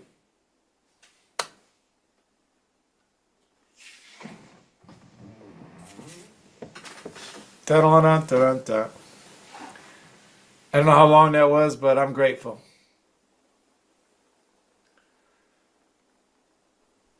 I could have listened to you for 4 more hours. I thought we were going to be here listening until Wednesday, and I was delighted with that proposition. Everybody, please take this time, unmute yourselves, and show CC Arshagra all the love right now. ACC. Thank you. What a journey. You brother. made my birthday weekend. Thank you so much. I love it. I've had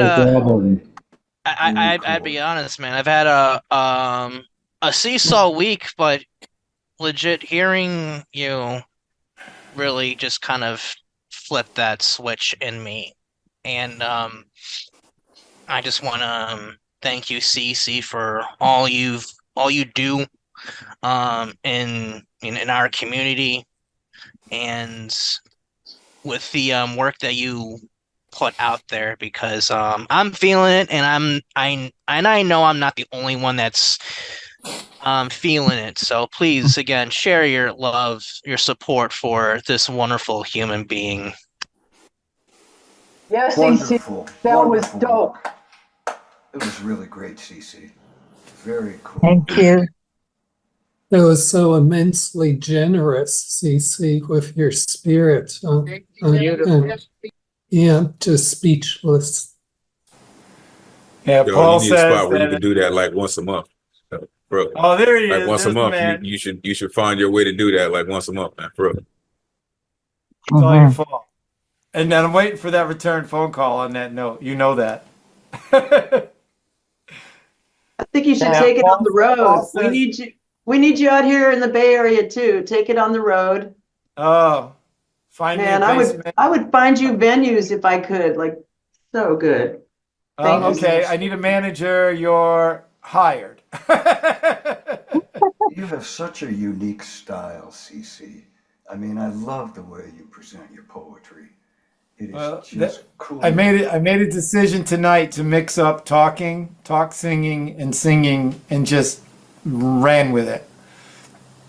The last one was the least practice, so but I'm getting a little better, I'll admit, on the piano. I'm getting a little better.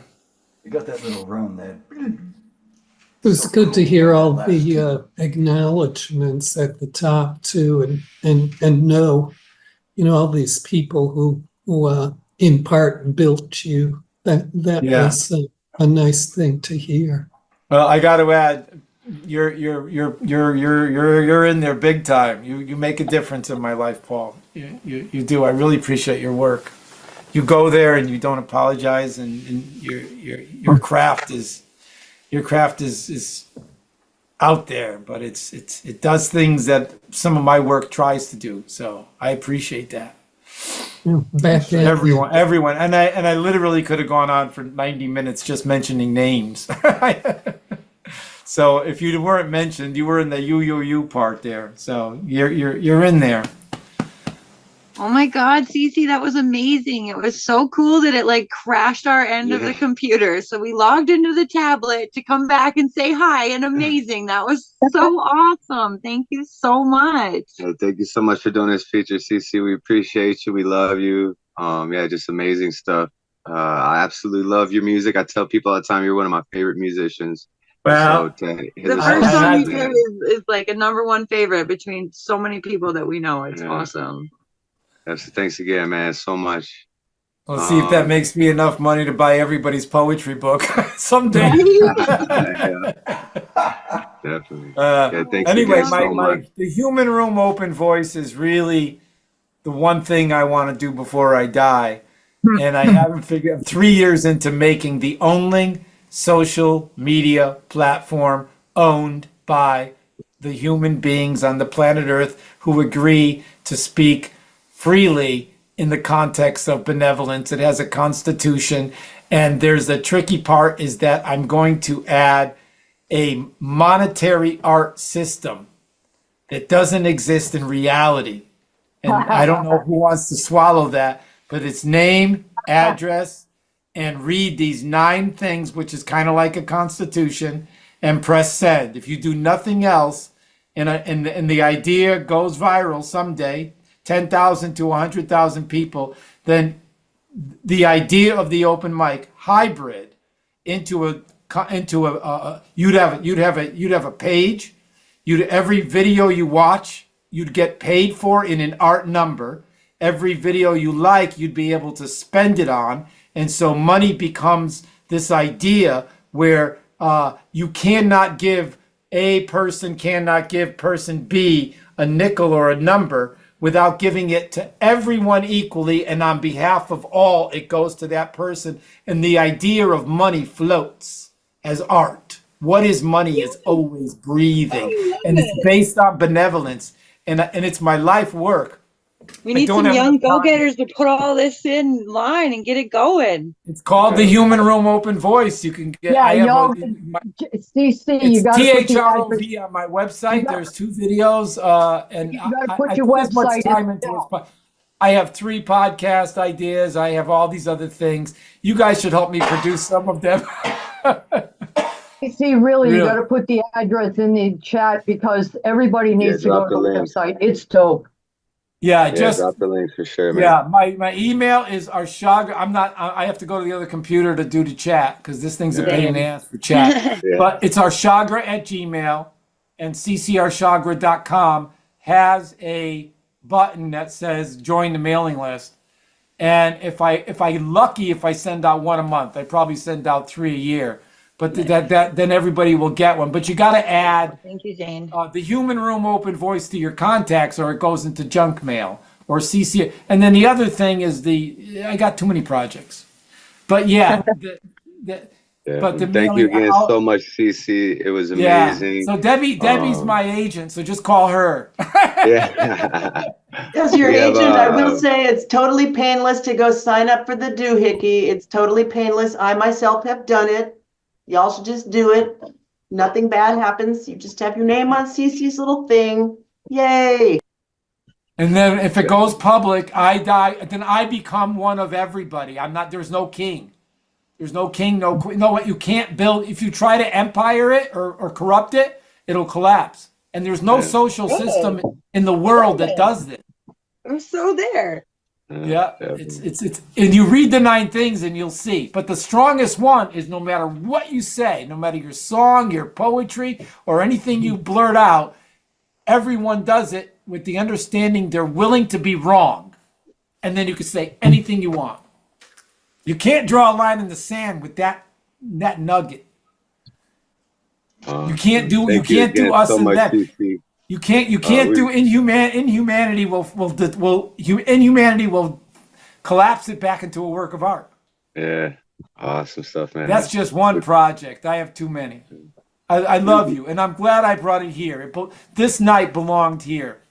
Yeah. And your That's mom, such too. an amazing feature, man. We appreciate you so much. Everybody, one more time, just unmute yourselves and give it up for CC Arshagra. Thank you for hosting. Thank you. Yeah, all right. Thank you. Thank you for a Amazing wonderful show. birthday. I love Beautiful. this. Thank you. Beautiful work.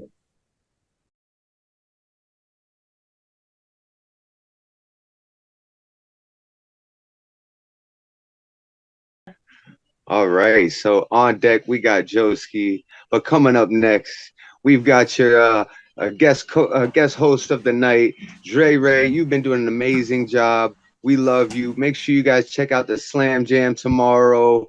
Thank you so much for helping out tonight, Dre. We absolutely love you. If you can go ahead and unmute yourself and bless us with some words, we greatly appreciate it, brother.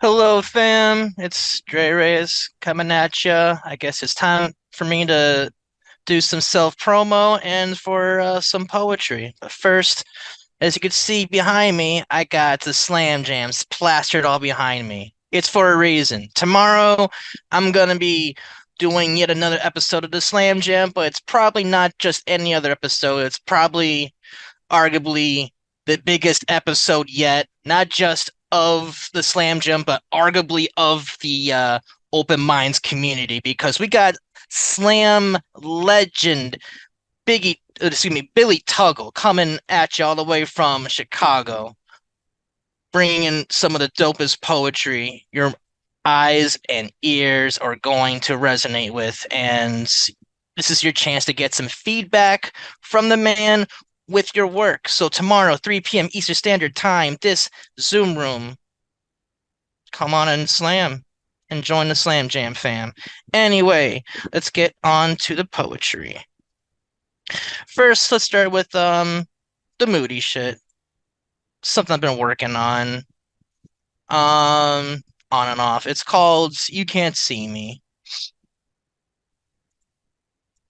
I wish I was more prepared for the word, excuse me.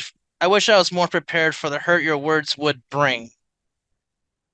I wish they weren't so painful, but now I'm still feeling this sting. This big risk didn't pay off.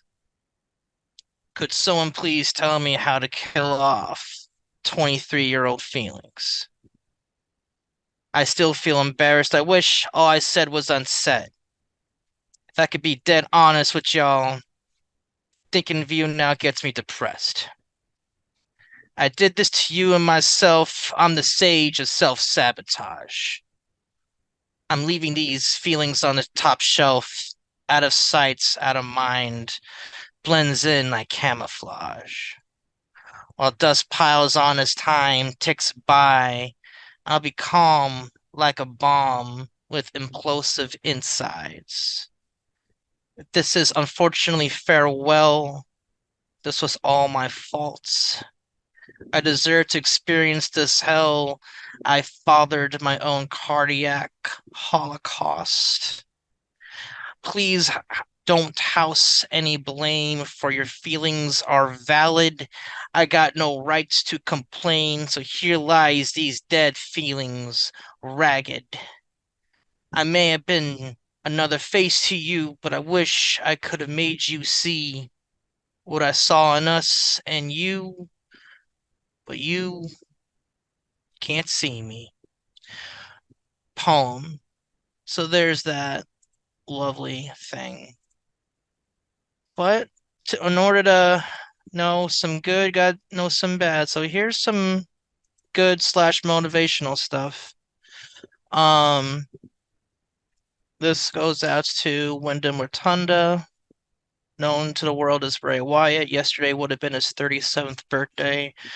This one's called Follow the Buzzards.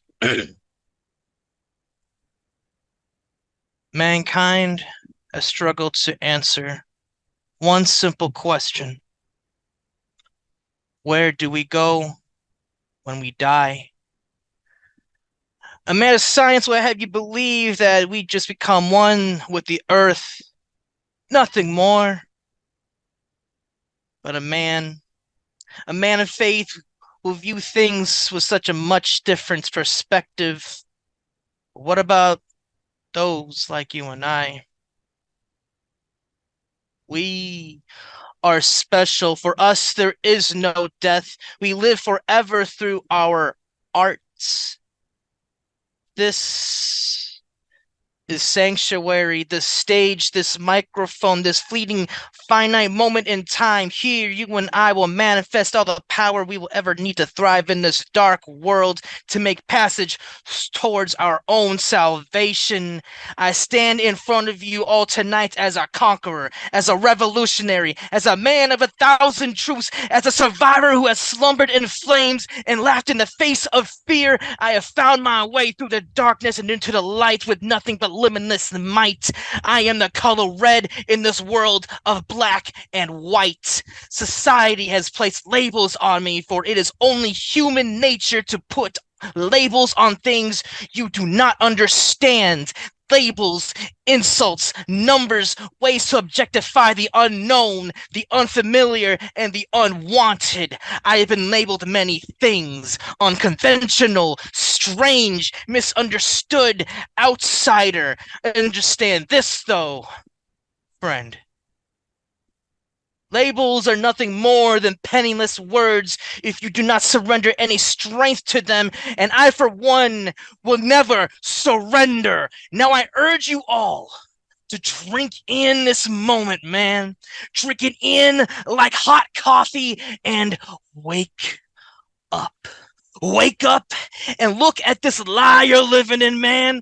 Everything you think you know about your own lives is based upon lies. All you wake up, every warning, you look at yourselves in the mirror and quote makeup all over your beautiful faces because you didn't realize that you are just wearing the mask that society demands you to wear. It is a bottomless pit of lies. These false prophets plaster your hopes and dreams up on billboards, but the days of the false prophets are over. I promise you today, I promise you tomorrow, I promise you up until my final breath that with the sword of my tongue I will slay this mighty dragon and I will stand over his body and whisper into his ear, "It is time to end this lie. When you die, come find me. I'll never be too hard to find. Just look up into the sky and follow the buzzards." Poem. Yeah, Dre. Everybody unmute yourselves and give it up for Dre Reyes. Thank you, Dre. That was really That's amazing, Dre. Woo. God damn. Spoken like a true grappler. Yeah, that last poem there, that was like basically a bunch of transcribed poems, promos from Bray Wyatt, from Wind and Watanda, and I just kind of like twist into a narrative, into a motivational narrative. The dude had a way weaving his words into wrestling. He was basically a slam poet, but a way of like playing with the idea of fear. A fascinating storyteller. Wicked cool dude. Anyway, before we go on with the rest of the show, first of all, thank y'all for the platform, because open minds, open mic, we can't take this for granted. When that's said, it is always good to keep in mind to try to tip your hosts, because without, because all this is made possible without, with all of y'all, so that in mind, thank you. We got our Cash App and PayPal information in this little blurb we have here at the bottom in the meeting chat. And with that said, I also listed the rest of the list for round 1. So please take a look at that. If there's anyone there that's starred on, it's because I wasn't too sure if they're going to be performing. And if you are still going to be performing, don't say anything. But if you're not going to be performing, just let me know. Anyway, with that said, on deck, we got Paul Skiff, but stepping up now, please give it up for Joeski C. Take it away when you're ready. You coming through okay? Brother, can you hear this? Yeah, we can hear you, Joeski. Okay, Yeah. thank you. I just needed a little feedback there. Okay. All right. Today is the 2nd anniversary of the school massacre at Uvalde, Texas. And so I wrote this.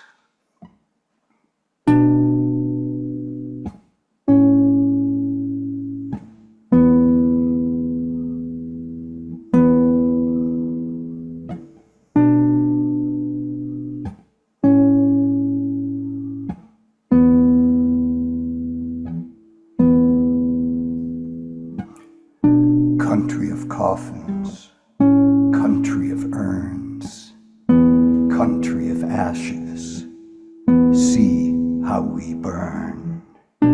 Country of ignorance, when will we learn? Assault weapons murder our children.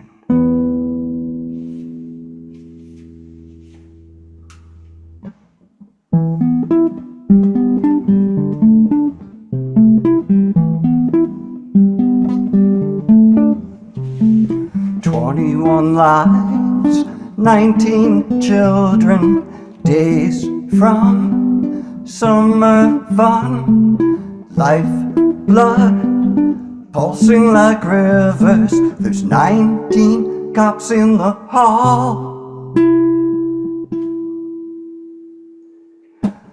rivers cascade, rushing like rapids, twisted limbs upon the floor. Crimson splashes like water. There's 19 cops in the hall. Bullets make holes, then they explode, then they pulverize. Remnants of clothes, hard on a sneaker, all we recognize. Nobody tried to shoot through the window, no one dared to risk it all. Rivers of red, slow to a trickle. There's 19 cops in the hall. 19 cops in the hall. Senators say, good guys with guns come to save us all. Life, blood, pulsing like rivers. There's 19 cops in the hall. 19 cops in the hall.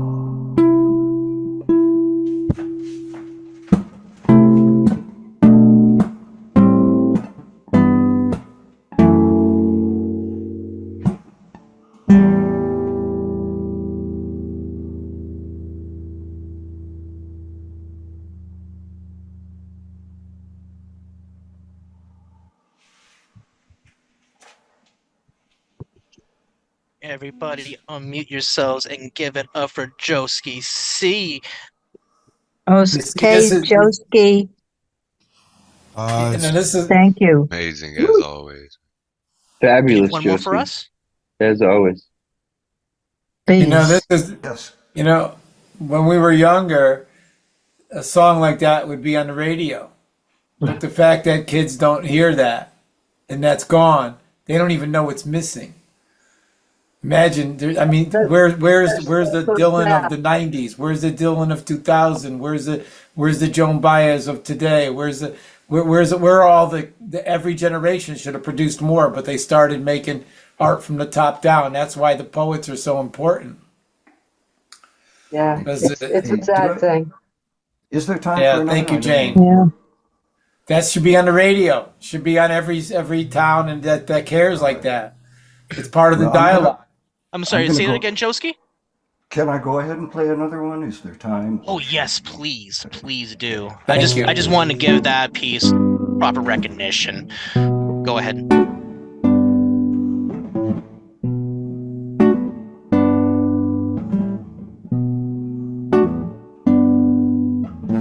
Ain't no holy book can justify hatred from the sky. Hatred flies on kites, still you wonder why.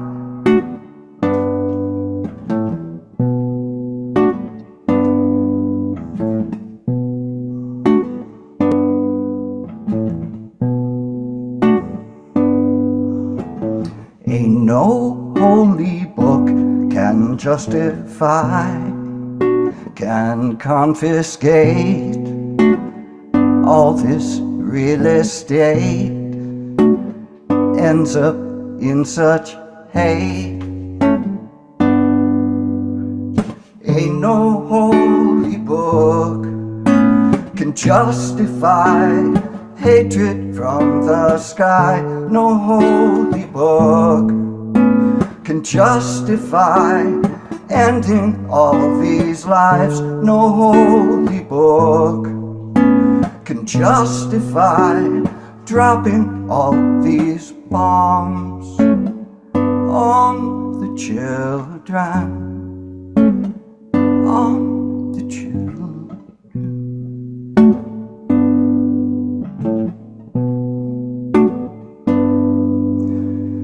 Where we raised our children, where they raised our homes, where there's no water to cry. You just can't justify.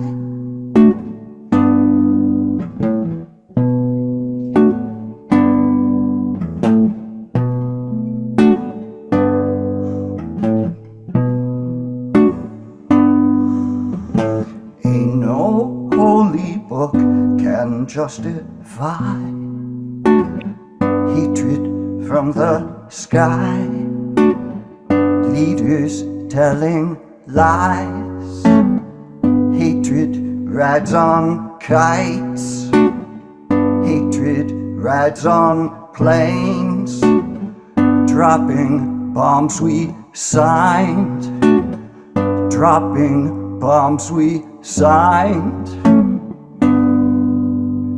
Ain't no holy book can justify hatred from the sky. No holy book can justify ending all of these lives. No holy book can justify dropping all these bombs on civilians, on the children.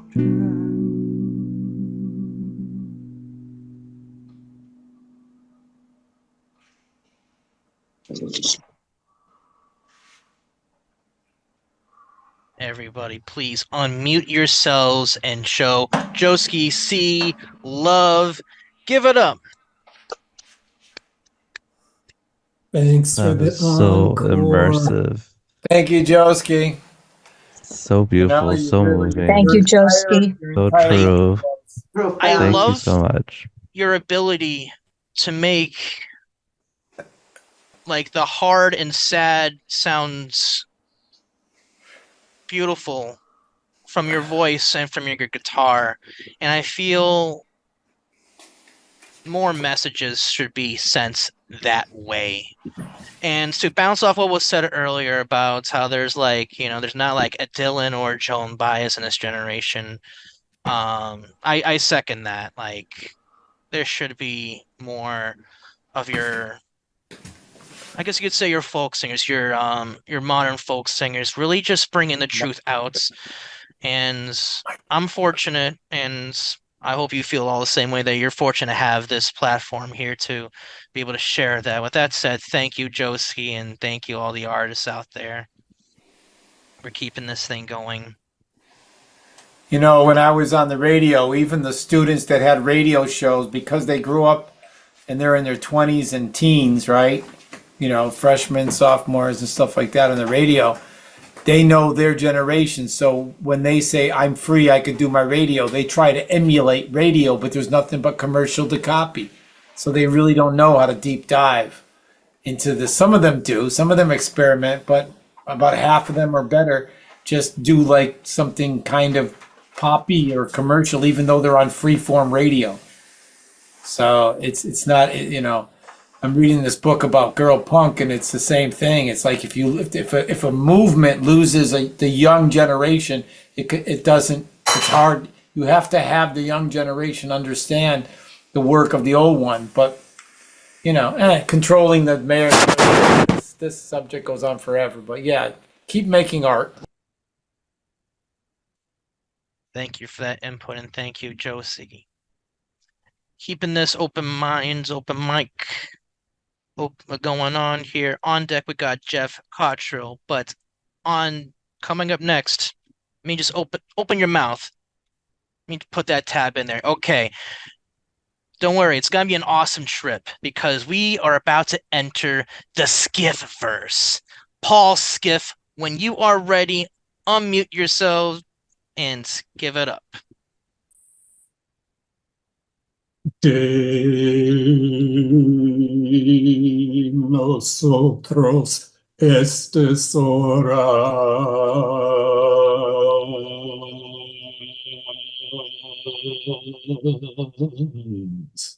De nosotros ese lugar.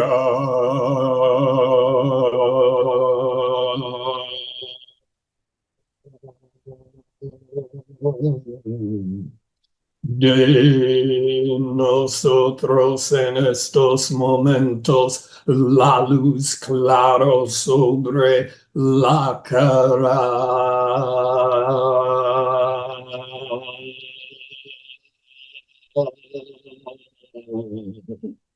De nosotros en estos momentos, todos las vidas de gracia.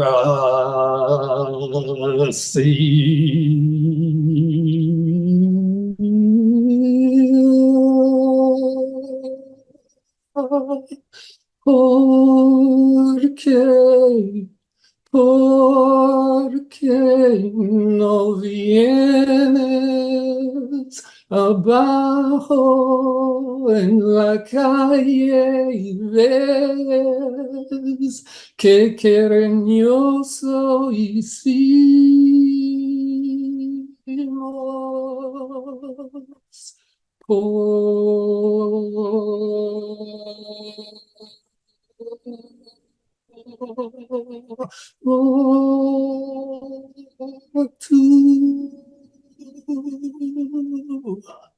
Creation is my backup. I have no need. I shall not purchase. Creation gives me sleep within a green park. It leads me across hostile streets. It restores my spirit and opens me on the avenues of knowing for pleasure's sake. Though I commute beneath the shadow of the decrepit bridges of the death culture to the skyscrapers of oppressive backwardness, I laugh at your evil, for I am with creation. Its clarity and strength calm me.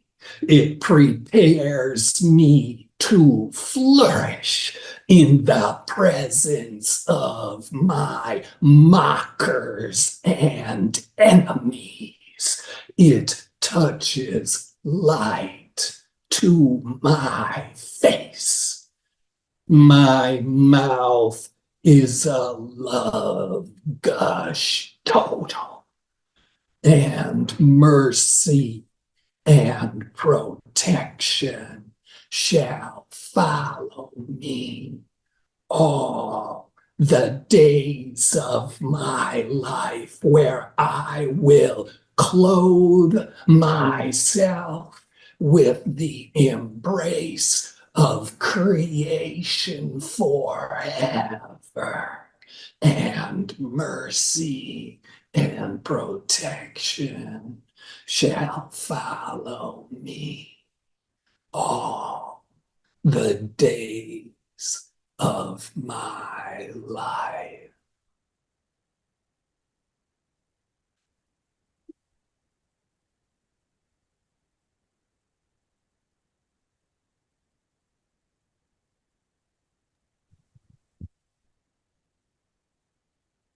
Everybody unmute yourselves and give it up for the Paul Skiff.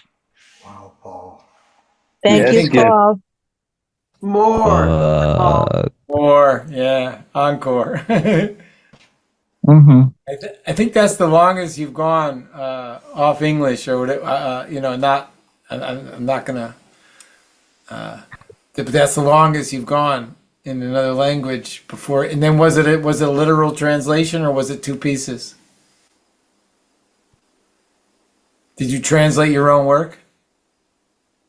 It's one piece. It's meant to be a kind of invocation, disvocation kind of thing. And was there any Latin in there? It sounded. No, it was, well, as I say, no realmente hablo español, yo hablo englano, cual tú sabes es un tipo de español para gringos. So it's a version of Spanish that my gringo You're mind crazy, sir. can You're process. Definitely had that invocation vibe. I definitely was digging that. Yeah. Thanks, Paul. And then the silence at the end was a huge, beautiful part too, because it really gave this digesting thing at the end. I loved it. I just it's a 67-year-old, a pair of vocal cords that can't quite get as deep or as high as they used to, but I think it worked okay. Thanks, everybody. Yeah, no, the artwork you put into your vocal style is yours. Don't apologize for it. It'll be good when it's 90. Don't worry. Just don't die on me. I'll just say this right now. I'm gonna say that Paul Skiff is gonna age like wine, very finely, and it's just ready for more of this poetry. It's gonna come out of that mind. Just imagine the wisdom. 90-year-olds Paul Skiff spitting poetry at y'all. I'm not ready for that. I'm excited for that though. Anyway, that said, thank you, Paul Skiff, for doing your thing. Moving on with the open mic. On deck, we got Jane's spoken word, but stepping up to the plate now, please give it up for Jeff Cottrill. When you're ready, take it away. All right, then. So first of all, there's been a lot of talk over the past year and a bit about artificial intelligence and how it's going to affect our creative endeavors. I thought I'd do a little experiment with AI. So this is called AI Poem. Hello, this is Real Poem by Real Poet. Here is metaphor for futility of life. Life is undercooked pie, devoured by crabs in heat, in purple Commodore 64 computer, divided by 43. Why is sky green? Because there is no bananas in portrait of my last duchess. My name is Ozymandias, hear me roar, and she is buying Stairway in Park with George. Summertime, and your mother is easy, and I guess that is why they call it Blue Velvet. Exit pursued by Bear Bodkin. Now, Real Poet tries to obtain Arts Council grant. Hello, this is conventional literary poet. Poet writes about nature and poet's pet cat and struggles of poet's immigrant family before poet was born, and wild caribou that is symbol for futility of life, and much alliteration and sound bonding. An error has occurred. To continue, press Enter to return to the stanza, or press Ctrl-Alt-Delete to restart the poem. If you do this, you will lose any unsaved imagery in all of the previous lines. Error, OE 016F, BFF 9B 3D4. Press any key to continue. 0% complete, 13% complete, 34% complete, 57% complete, 78% complete, 93% complete, 98% complete, 99% complete,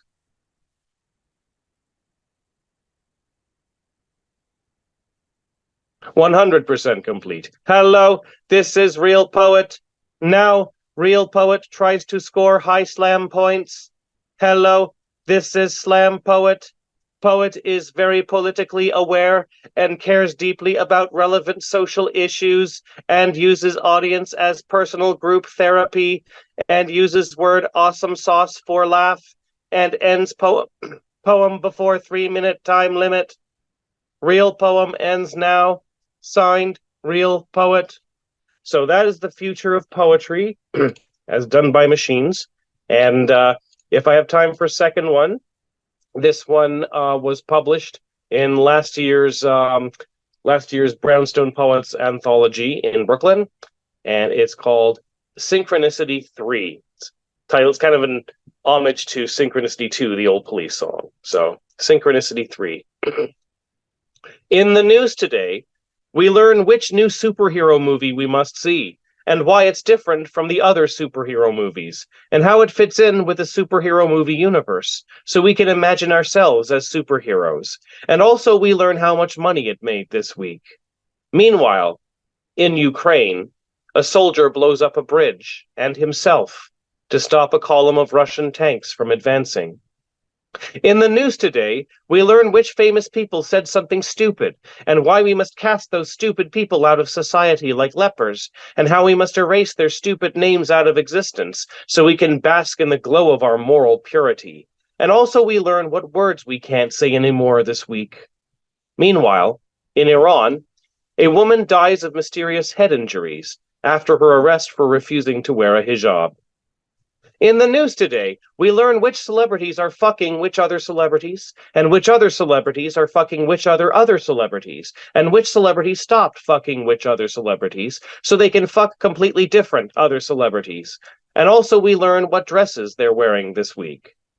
Meanwhile, all over the world, human intervention is sparking wildfires and pollution, but people still keep having babies.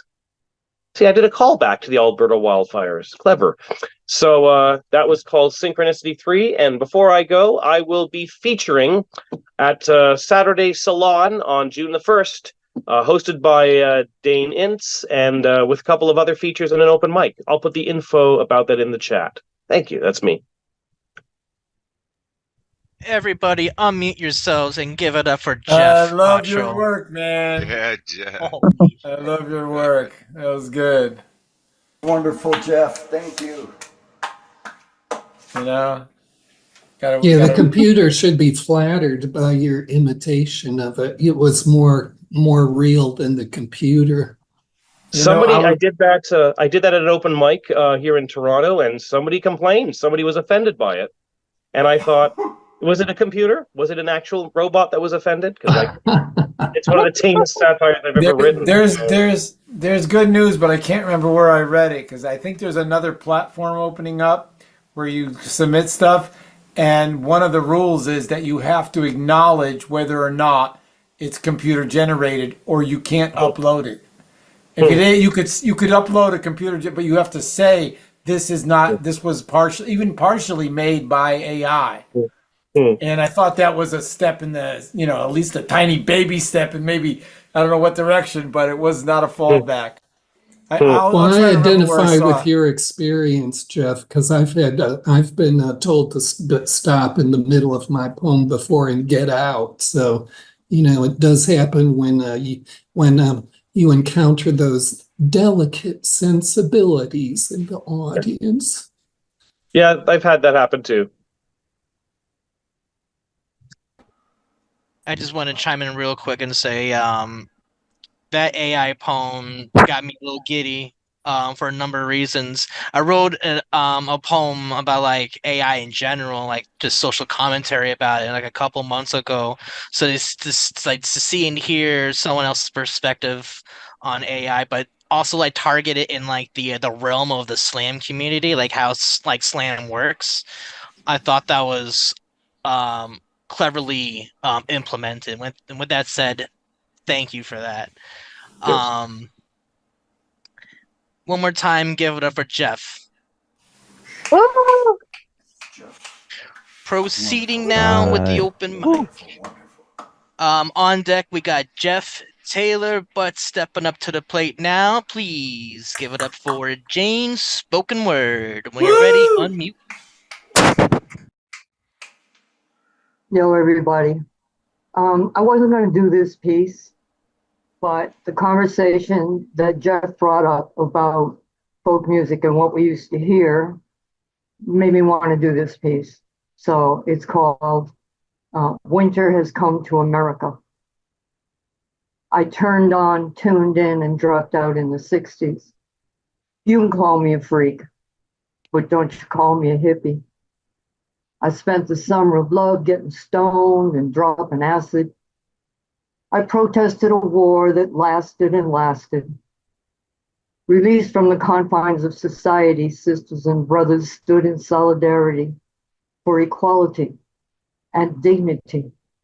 Because you know we know. We demanded an end to war. Hell no, we won't go. We demanded civil rights and equal opportunity. We marched for all of humanity. The music of my time spoke truth to power. Grooving and sly, the family took us higher. Respect demanded misery, the queen of soul, while Eve of destruction sang dark truths untold. And while Dylan warned we're just a pawn in their game, by any means necessary, Malcolm X proclaimed. I'm black and I'm proud, testified James Brown as Jimmy lamented. Why'd you burn your brother's house down? And as Marvin sang, mercy me, when will it end? John Lennon pleaded, give peace a chance.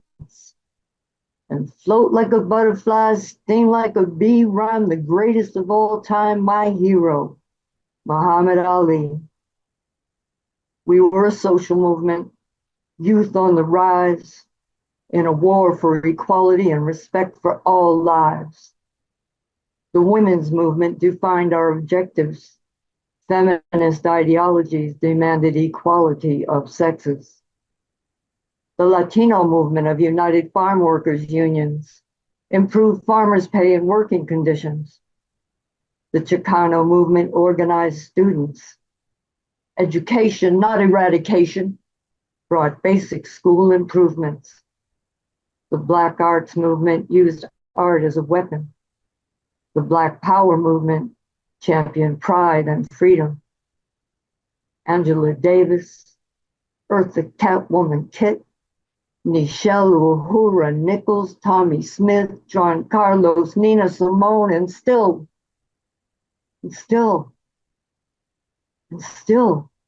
idiocracy reigns.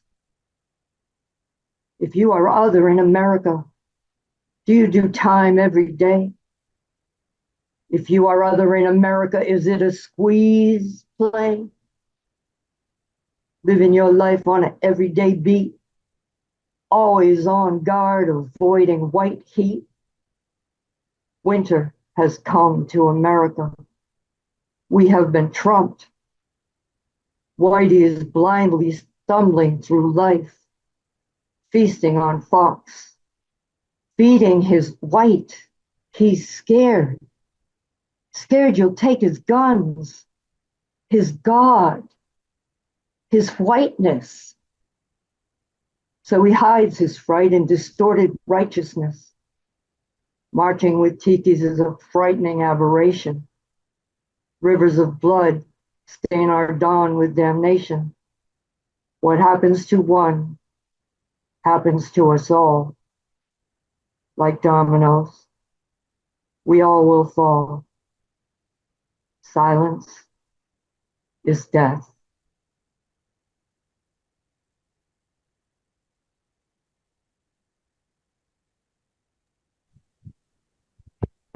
Everybody, please give it up for Woo! James. Thank you for not being silent. Thank you for finishing the poem that way. Oh, that was my era. Yeah, growing up. It's Yeah. awesome. Thank What a you. generational piece. So glad you were here. Yes, thank you for being Thank you, here. Really, Jane. really grateful you're here, Jane.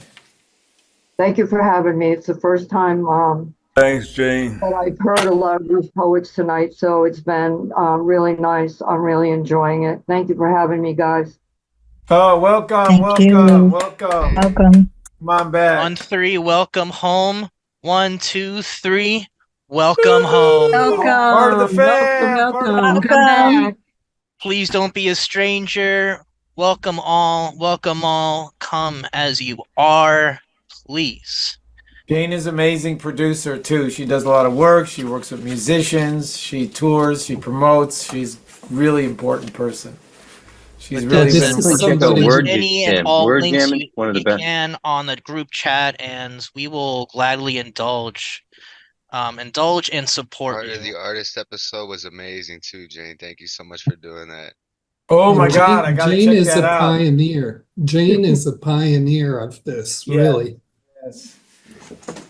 Well, I'm having a great time. I'm enjoying the poets. I'm working on Albie and I, because the bass just doesn't carry well over Zoom. You know, I've heard a lot of the other instruments and they carry well, but the bass just doesn't cut it on these. So what Albie and I are going to do is we're going to do a word jam that is going to be videos that him and I produce, and the poetry and the improvised bass with him and I.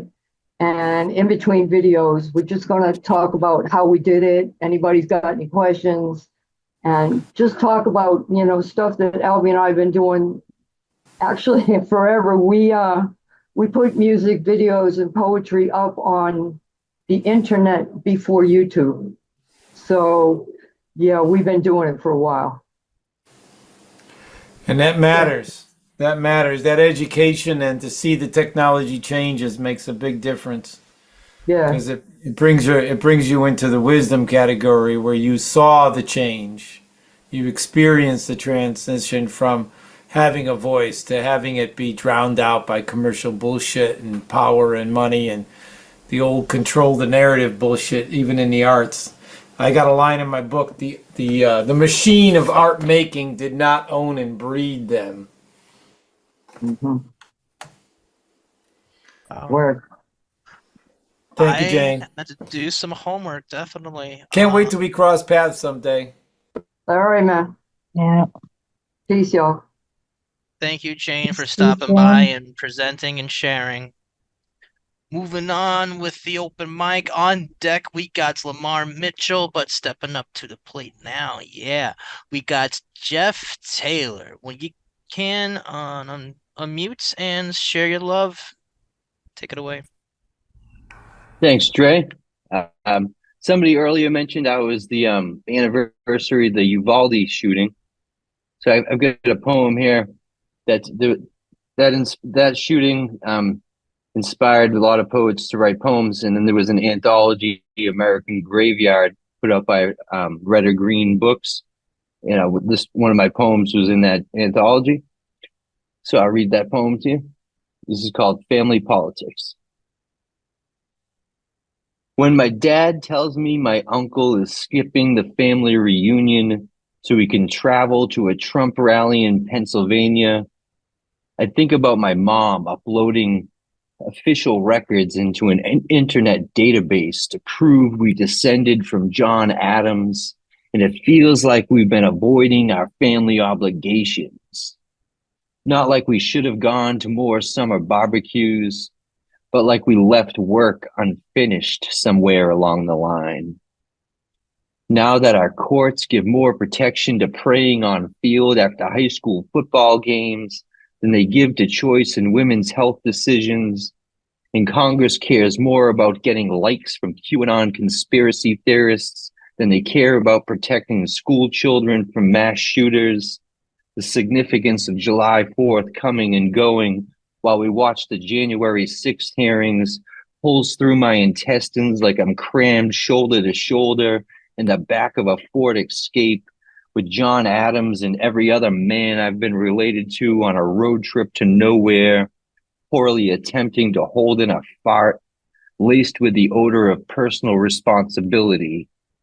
I'm reminded of when Trump told the Proud Boys to stand back and stand by, and the role the choices my ancestors made played in getting us here in the first place.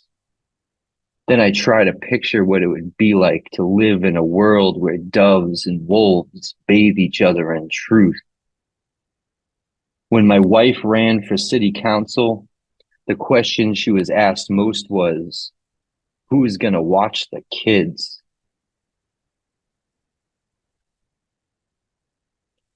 I love Jeff. He's amazing. I love your work, man. You're the man. Thanks, CC. Everybody unmute yourselves and give it up for Jeff Taylor. Yeah. Yeah. That was powerful, man. Thank you, Jeff. Jeff. Yeah, thanks everybody. All right, Jeff. I don't know for I how think many I've of been you on might that be in New road England. trip before. Yeah, a lot of us have been, Paul. If anybody's in the New England area in Massachusetts, I have an in-person open mic in Malden, Massachusetts, second and fourth Mondays. And it's called Controverse Open Mic. Check us out on Instagram. We go second and fourth Mondays. We're recording in the public access TV studio. So then the open mic gets broadcast out into Comcast and Verizon cable. Love to have you come down if you're near Massachusetts. I went up for check us out. I went up for a graduation, but it was the third Friday. I stayed till Monday with friends and stuff because of car problem, but I had to get back on Monday, but it was the wrong Monday. I looked it up. It was weird. I was like, we oh, got a man, special maybe I on can June 3rd. It's 3 hours from where I am. Yeah, it's long for you. Yeah, I mean, if you good got feature we have coming up. I could work if I want you to come down to the beat poetry thing. I think you belong there. It's a 3-day thing, and I'm not sure how they put people up, but they do from around the world. You'd love it there. Jane too. Jane, you should bring Oh, Ari. yeah, I was in their anthology. I was going to try to make it to the last one, but then I had to far. work. It's 3 hours away from where you are, less than that. Yeah, you could stay there. They have a building next door where they put people up that come from around the world. I'm not sure how they do it. Oh, You should that's cool. Get in touch with Debbie. Yeah, And I'll reach out to Jane Deb. and Ari, you'd be good there too. Sweet, yeah. Yeah, and It's a then weekend. Controverse Open Mic June 10th, we have Jeremiah Walton as our feature. So he's an awesome poet, been touring around for a while. So come and check him out. You have I mean, chance. they do June 10th. Debbie does a virtual version, but so you can go from around the world. But Jane and Ari, you'd be good there if you can make it. And just call Debbie Tucson Kilday and figure out the logistics and see if it lines up with you. Figure out how the whole stay there thing works out. Yeah, I'll try that. Thanks. I would love that. This is why we got this community here to love, share, and to connect. One more time, give it up for Jeff Taylor. Yeah. Thank you. All right. I'm so happy Baba's here. Thank you. On deck, we got Baba. But stepping up to the plate now, we got LaMar Mitchell. When you're ready, please unmute. Share your love to the world. Here we go. Can you guys hear me? Yeah. All right. Hold on 1 second. This is called Don't Stop the Bleeding. You will know me by the trail of cotton candy caramelized by the oxygen in the atmosphere. Follow the fructose drips to an extraterrestrial koala bear sticking chocolate bars in his bandolier. In autumn falls like droid metal with the paroxysmic eruption. Symbols clash when the monkey shines and marries mistress in dungeons. Lusting for the toothbrush MacGyver gadget that triggered World War III. So the televangelists self-immolate as a cloud of fireballs speak in Japanese. Like Shoshana's all-out Nazi murder fest, burgers fresh off the bigot leg. Airing out the zombie munchathon, church pews inflate with the gas of the living dead. Winnipeg, Winnebago, Cynic's halo with the Paleolithic TV antenna catching vibes. I demagnetized from the cool crowd because they started packing knives. Last of lives snuffed by the Alpenhorn, farting across 7 continents. Death by black noise to rack mad cans is the only constant attracted to the hieroglyphs. Potty pissed, now your wallet rocks golden showers instead of bad motherfucker. Jules got the suitcase open, blinding these ice age MCs past the space shuttle buttered. Tinfoil Kangos, so my pop and lock is in step with a Sasquatch intent.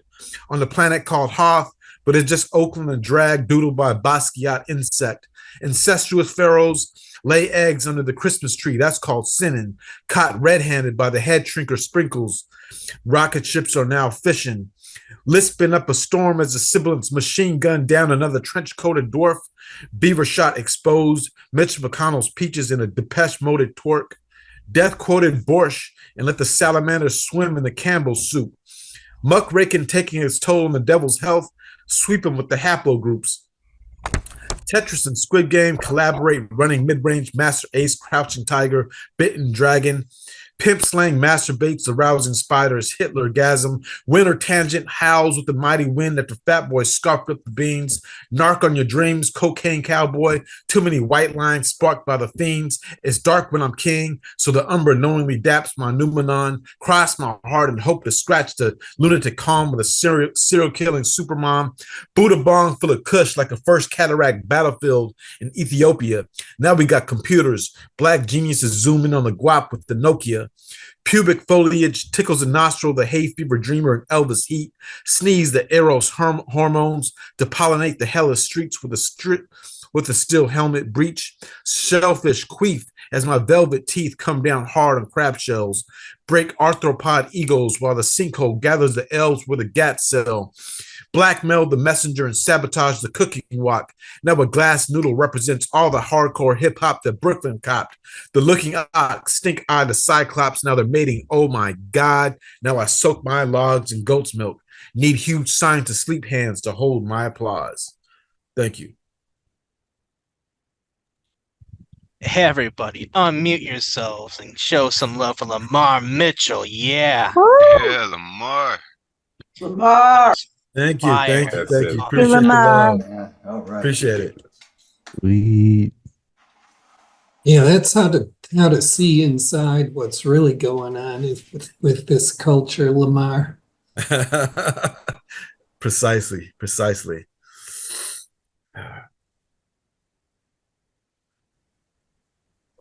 Just double checking a couple things. One more time, give it up for LaMar Mitchell. Woohoo! All right, Lamar. Woo! All Yeah, right. that was really good. It's great to see you here again. Please Thank you. come Thank back you all. for more. Thank you for what you do.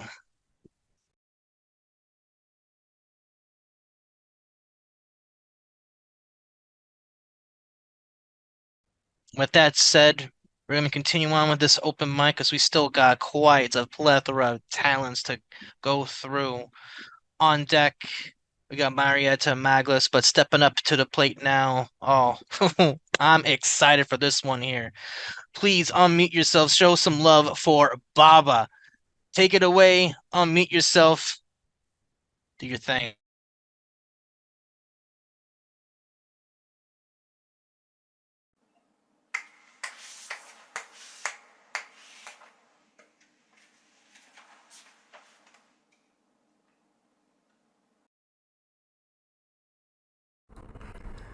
You got me now?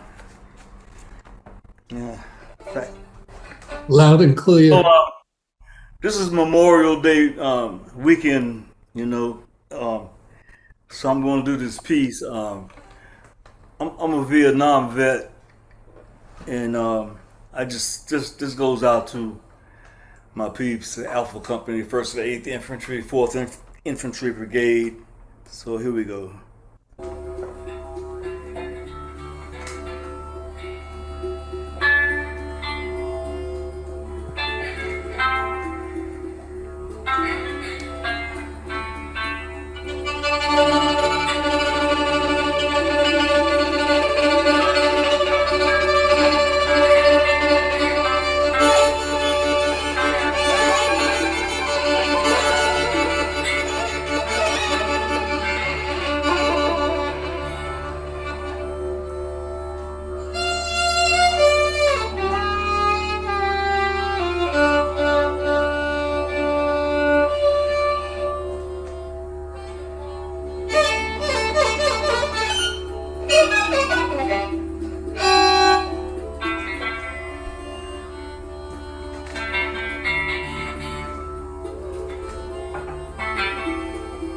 I forgot I got two pieces too. After my year-long backpacking trip through sunny Southeast Asia, walking on concrete seemed really strange. Trying to sleep in a bed was weird too. Seemed like it was too soft. It was still hot in Virginia in September, so at least I wasn't shocked by the weather. But buses backfiring had me wanting to duck for cover. Labor Day fireworks didn't help much either. I wasn't working yet, so with time on my hands, wooded parks were quite comforting. My boys had supplied me with a steady diet of revolutionary literature, and the camaraderie of brothers in Nam had me thinking a revolution was about to jump off. After all, the last poets and Black Panthers were all in the news. J. Edgar Hoover had declared them dangerous. Red, black, and green buttons and necklaces with black fists were popular too. I came back mad as hell with an itchy trigger finger, ready for the shit to jump off. Cambodian red and tabs of good acid comforted me, but otherwise didn't help the problem either. Nobody told me I was suffering from PTSD. There was no debriefing. Had me thinking there was some real black unity back in the world. My marriage was going to shit. My lawyer had me thinking everyone was an agent. After attending a Panther rally, I learned the feds were questioning my friends. The idiots paid me a visit, asked my opinion on revolution, like I'd really tell them. I told them all black people should move back to Africa. Having survived Play Coup in the Tet Offensive, I set out to make up for all the nookie I had missed. Good poontang is life affirming, and I needed to check daily to see if I was still alive. Trust was a bit hard to come by, so I set out to find people of like minds. Most of the homies were strung out partying. Skag was taking over the neighborhood. Even the offspring of the black bourgeoisie nodded. The talent in 10th mainlined. Not liking needles, I dodged the doogie bullet. Everyone else was strung out on Jesus. I was searching for Ogun, but this was the late 60s in the Black Belt South and he was hiding out not to be found. I thought about checking out the NOI, but I was too cool for that. I rocked bell-bottom hip huggers and a big afro. Bow ties and bean pies just didn't satisfy my sense of style. Packed up my VW Bug, snuck off to Newark in the middle of the night, looking for the revolution. Yeah. So that's Phuong.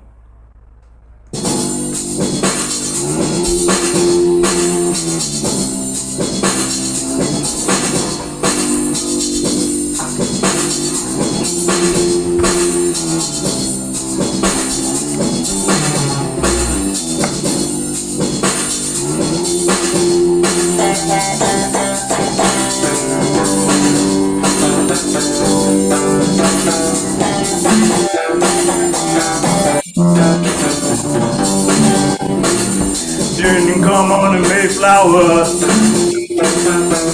came on the good ship Jesus. I'm a star Matilda, Harrietta Marie, chain bound and shackled, glory to me in the castle, copper and Manila, cotton and tobacco. You ain't paid your dues. You ain't paid your dues. You ain't paid your dues. Sing my blues, just sing my blues.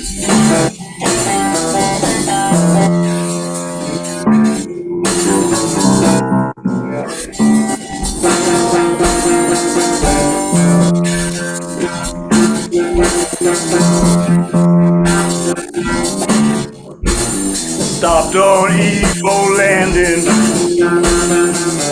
try to walk on water. I'm a runaway, I'm a renegade, I'm a son of a dusty daughter. You ain't paid your dues.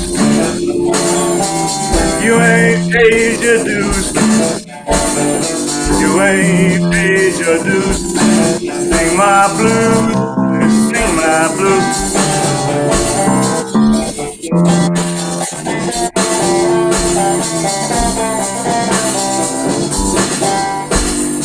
in Moss Beachy and Charleston, and any other maroons.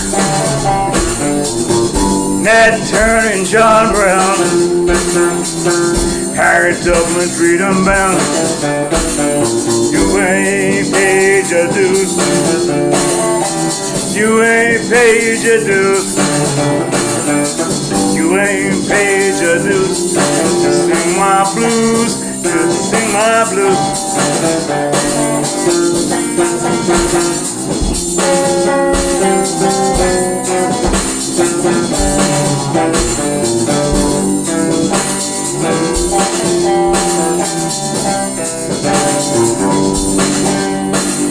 Work from sun up to sundown. Black babies sold by the pound. Ancestors buried in hallowed ground. You ain't paid your dues. Whole world seemed like a big plantation. I'm just trying to get my reparations. You ain't paid your dues. You ain't paid your dues. You ain't paid your dues. To sing my blues, to sing my blues.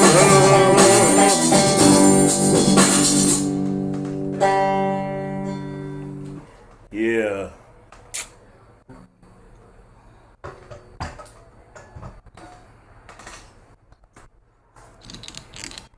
Everybody unmute yourselves and give it up for Baba. That was amazing. All right. Yeah, Baba. Awesome. So If you weren't grooving at any point in time during that performance, I don't know, check yourselves. The word crafting, to be able to relay that hurt into such artistry, and it's the way you're able to incorporate different forms of relaying that through spoken word, through blues. Oh, that was awesome. Yeah, your Thank you ability for to just that. pull this stuff off on the fly is just like miraculous, and it really instills a lot of confidence in me to pull, try and do that kind of improvisation. That's something that's a natural, ability. You can take courses and workshops, but you're never going to get your hands on your inspiration like you do. To bare your vulnerable soul, to know your history, at the same time, tell the truth, and there's so many gifts coming together, It's just, I could feel it. I found these 3 notes on the thing, and it's like, it's just, that's where it was. It's very inspiring, and you're right, it's incredibly encouraging. It inspires us to do more of what you have worked through. So. More time, give it up for Baba. Thank you. Thank you. Thank you. Yeah. Woo. Keeping this open mic rolling. On deck, we got Principe, but stepping up to the plate now, please give it up for Marieta Maglas. When you're ready, please unmute yourself. Hello. Hello. My first poem. Do you hear me? Do you hear me? You're coming out just fine, yeah? My first poem is entitled An Oxymoron Poem. It is published in Alchemia Poetical Journal. We've been in the burning frost of the highest peak to unlock the open secrets and to leave the sweet sorrow. In my upward fall, I told the pure evilness, I want nothing more and never again. I hung the word in that eloquent quietness. I hung the quietness in the air. I found its own sense and the opposite. The word and the kindness were like the home and the star. In that spiritual freezer burning, I found the insomniac dreams of my destiny and the waking dreams of my twisted fate.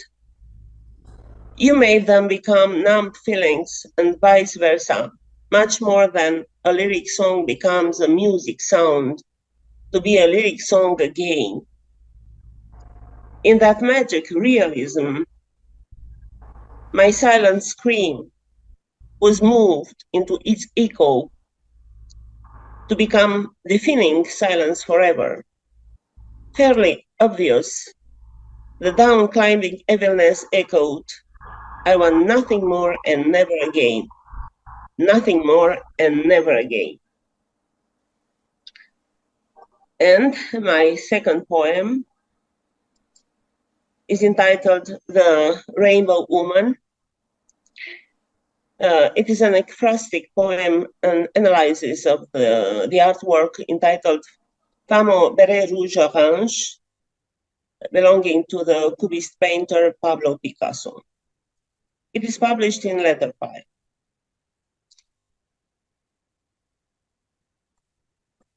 The blue woman, alive, knows the meaning of things and the hue of his visions. Thinks to survive, absently slipping her sight at the edge of the reality. Ruins, cracked mountains, and rolling rocky rails. When the divine penetrates her within. Her womb grows to hide a new symphony of feelings she tries to face with death and sin. Bluish face for a falling tear that becomes a magnifying glass, ear to hear the rhythm of the seconds as they pass. Orange, red beret to pulse, in the hard violet air. Winds whispering old songs in her summery green hair. This woman is questioning herself. If love can disfigure, can play havoc with, can vitiate, or can torpedo her essence. She learned not to trust, but to think and to keep it for herself. Because she knows that in the missing light, the words can become silvery dust for a fight, while shooting and jeering. On her lips, the silence waits to explode, has a flamed red shine. There is nothing to destroy. It is only a tomography of the spirit, her innocent jealousy and passion. Thank you very much. Everybody, please unmute yourselves and give it up for Marieta. Thank you. Thank you, Marieta. Beautiful work. Thank you very much. That was gorgeous. Was this your first time on Open Minds? Yes. With that said, on 3, everybody unmute yourselves and say welcome home to Marieta. 1, 2, 3. Welcome. Welcome Marieta. Please come Welcome, back. Marieta. Big Come love. back. Let it in. Thank you. Thank you. Love, love, love. Let it in. You're incredible. Please come back. Please keep coming with your work. We're all bricks a part Let of me know this. that you like it. I'm sorry, Thank what was you that? very much. Glad to know that you like it. Well, thank you for showing up and finding us. All right, keeping going here. On deck, we got Elemental. but stepping up to the plate now, please give it up for Principe. Yeah. Unmute yourself. I'll be sharing two poems. The first poem is called Growing Pains. My growing pains are like glimmers of truth, just revealing who I am. At first sight, my heart said, damn, I never planned to make those mistakes. If I learned one thing, I learned about life. I learned about life is a lesson. Now I hope my reflection gain traction. The swish sound in my growing pains will spread to spaces I've never been. I won't die, eternally living and giving life to others. Let my lesson be a North Star to a better you. And this one is called Birthday Cards. Birthday cards never tell the totality of your feelings toward anyone. It's a snapshot of the love you feel, always mending with words, kiss-smacking hearts to see smiles on faces that swell like earth in the great flood. Maybe ask something special with the pen penning, grateful gratitudes for their existence. These words hold weight and heat of sultry Texas summers. Words and birthday cards leave you warm. And the last one is called Rebirth. Spring blooming, so don't bide inside. Come watch these cranberry red, sun-smacked, purple rain drips, flowers blossom. With its peaceful, pious provider, kissing it from its sun-stained vantage point. Come watch flapping wings stroll and stride. The tide and the ocean reside as you place your feet on the soft gold crest before the ocean. The universe tears up every so often. The doors of spring have opened. Thank you. Thank you, Principe. Everybody, unmute yourselves and show some love for Principe. Yeah. Thank you. Thanks, Principe. Principe. Thank you. Yes. You know, Principe, a lot of people are always thanking you for your courage and every time you read and every time you show up and all your work and they're watching you evolve. I'm going to ask you never to get tired of that because it's a good thing to always be one tiny baby step forward above your last piece. And the fact that you don't use a technology, I get a huge kick out of your reading from a book. Nobody does that anymore. That means you're not even using spell checker, which makes you twice as wise as most people like me. So thank you. I really appreciate your work. And never get tired of people saying that you grow every time. Never get tired of that. And I feel like it's something that every artist should aspire to do. Don't settle. Keep growing. Because every day is an opportunity to learn something. And if you're not learning something every day, then that may be a day wasted. With that said, I second what CC said there about your growth, and I've been in a community for like almost a year now, and it's been a pleasure watching you grow both as a speaker and as an artist. So please keep up your work. And with that said, if you have any links, share them on the meeting chat. One more time, show some love for Principe. Woohoo. All right.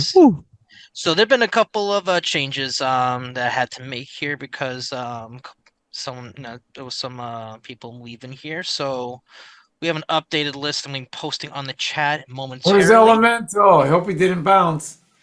Elemental did leave, unfortunately. So here we go. On deck, we have Debby Segal, but stepping up to the plate now, we have Frogg Corpse. When you're ready, please unmute yourself and do your thing. All right.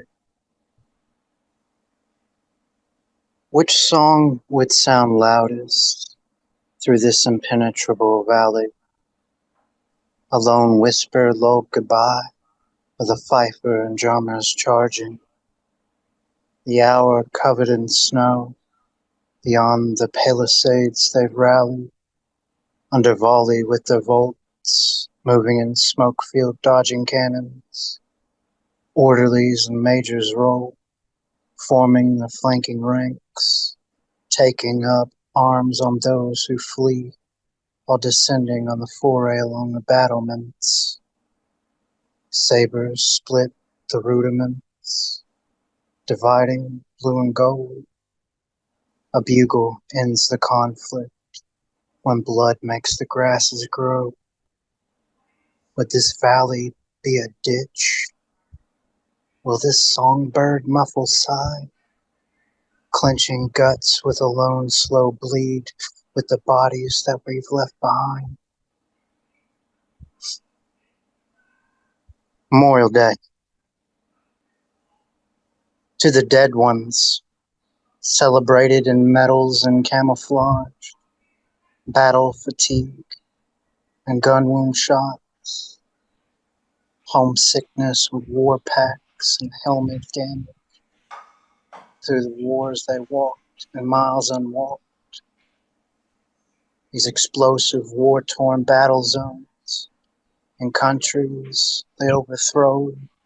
The will, the law, the mind, the peace of what some sons and daughters may never know. This goes across the golden globe to those that are dead and who we've barely known. Do not halt your honor at the shores of our slaughter, for peace claims the heart's desire and the feet of those that march. Here to those that paid a price from the selfish and hungry from the higher life.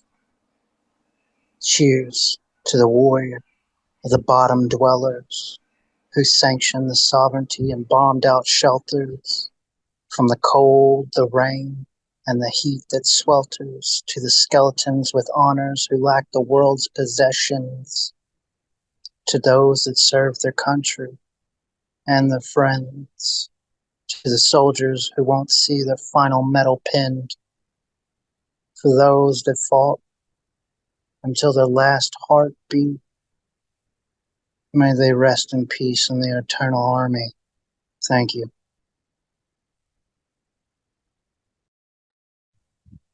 Wow. Everybody unmute yourself and give it up for Frogg Corpse.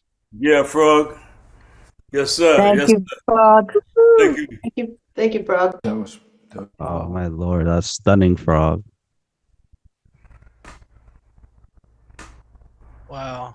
For some reason, I just kind of trace back to my childhood. Like, I remember every last Friday before Memorial Day weekend, they would have like this ceremony in elementary school where we would like do sign language, like American Sign Language, to do a cover of a Bolton like sibling song of the veterans of the USA. But I wish that could be scrapped and in exchange that piece of work, because I feel like that does a much better service honoring the fallen, and I just feel that I don't know. There's something about that grip. At the same time, elementary school. You know, there's something about the macabre of it all in his work. Oh, there's an echo there. So anyway, maybe that's cool. No, there's something about the macabre of your work and that piece that deals with kind of death and justice at the same time. You know, it's like giving voice to. I don't know what's happening here. I think you unlocked the voice of God, CC. And I think That's because you have two computers going, CC. You're in twice. Oh. So that was causing the feedback. Go check the thing. You might be right. Yeah. Okay.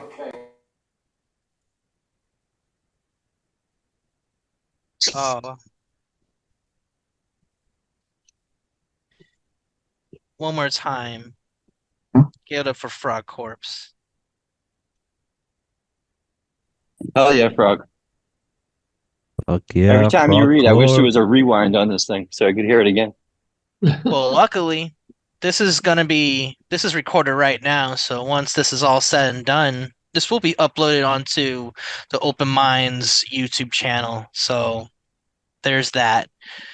That's a lovely thing about these open mics. They're always going to be recorded, so stay tuned. All right. With that said, we're going to keep going on with this open mic. On deck, we got Theresa Gallion. But stepping up to the plate now, please give it up for Debby Segal. Yeah. Thank you, Dre. Thank you, everyone. What a feature, CC. What a night. This just feels like an extraordinary, like historic evening. So I'm really nervous. And anyway, I'll read a couple poems. Speaking in a new way after Tango Eisenmartin. Casting spells, enchanting mantras, incantations, composing words on bus station glass. Maybe this line will stick. Poking lines under skin, calling all blood, visualizing demons. Is it you or is it me? All you see is the bus, empty of angels and devils, engineering images of mortals, worrying about the sides, forgetting the top was falling on a day now known as Flat Earth Day. Jokes were cracked. You wouldn't understand. You had to be there. You had to bury the way to the front of the bus beneath a joke. Not another shot poured. Hit the floor. Sit up straight. Was it year of the rat in 2008? Second day of the work week, cooking a nasty stew, or a runaway funhouse mirror, or a din in the ash can. Merchants burning down the malls, teachers running down the halls, spray painting artists tag the walls. Comrade, can I get a light off your smoke? Inside this chest is a heart-shaped sculpture, an anchored man crying, interpreting this face in this black mirror, scrying an amnesia that includes this house, forgetting shackles piercing this all-knowing third eye, lines stuck under skin, images of mortal beings. I wasn't there, but I'm here now. Tell me about it. Maybe this line will stick. Comrade, can I get a light off your smoke? Thank you. More.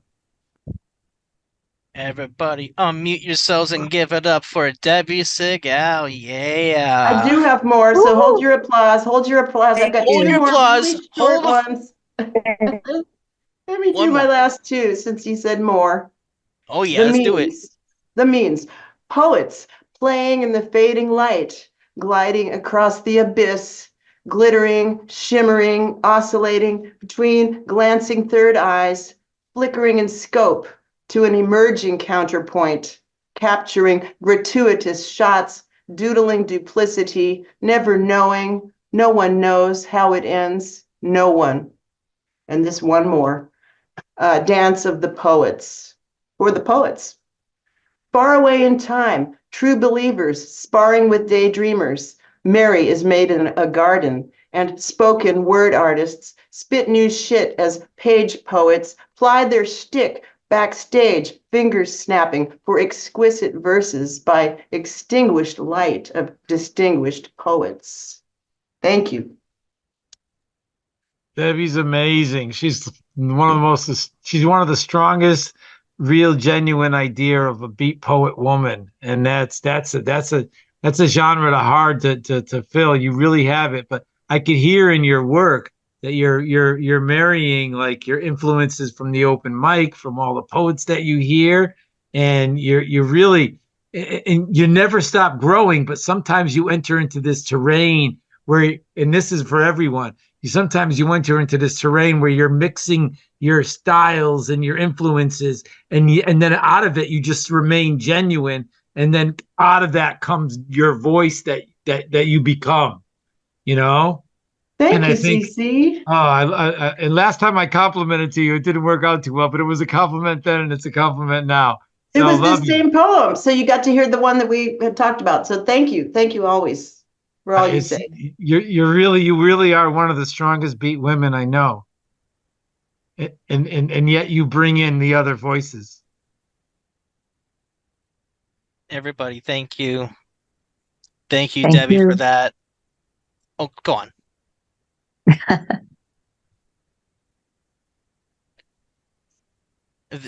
You are any more so feed- brilliant, Debbie.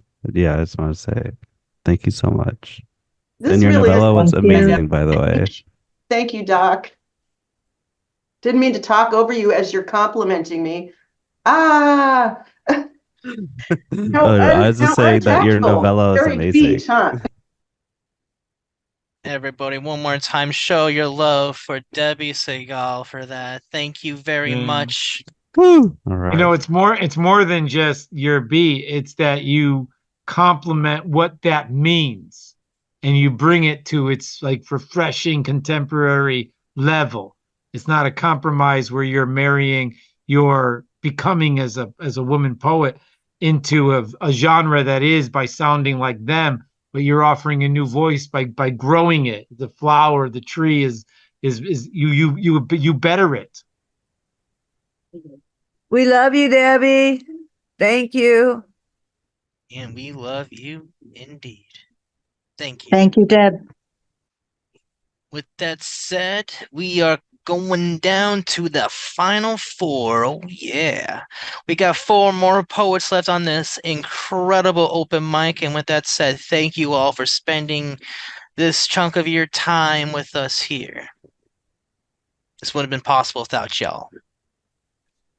On deck, we got Dr. Faizan, but stepping up to the plate now, please give it up for Theresa Gallion. When you're ready, unmute and take it away. Thank you. It's been a fine evening listening to the diversity of the poetry. Really enjoyed it. I'm going to read 2 pieces.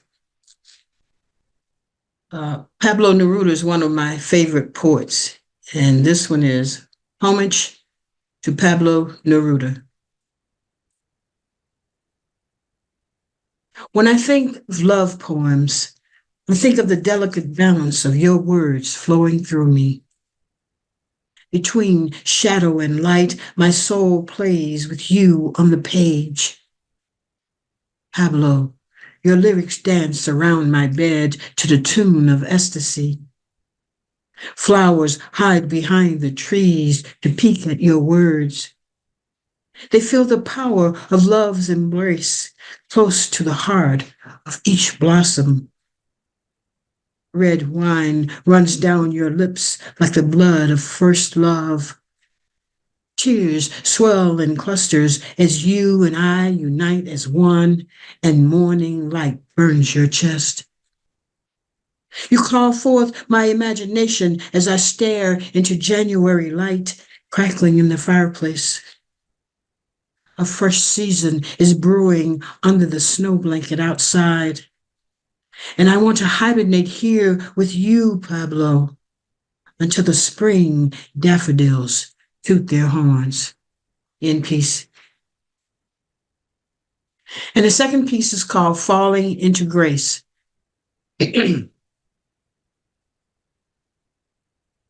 He locks his gaze on her naked lips, and her smile bursts into flames.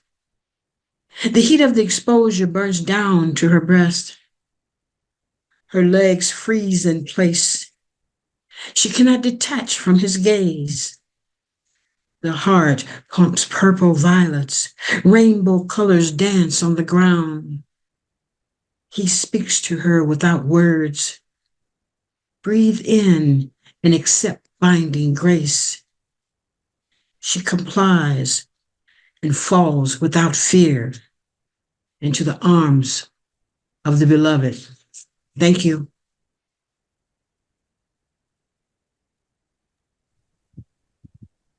Please unmute yourself and show some love for Theresa Gallion. Yeah. Thank you. Wow. Thank you. Wow, that was beautiful. Thank you. That was And so thanks for soothing. coming here again, Theresa. It's great to hear your work as always. Thank you very much. Thank you, thank you. Please keep coming back for more. We want more. We'll never get tired of hearing your work.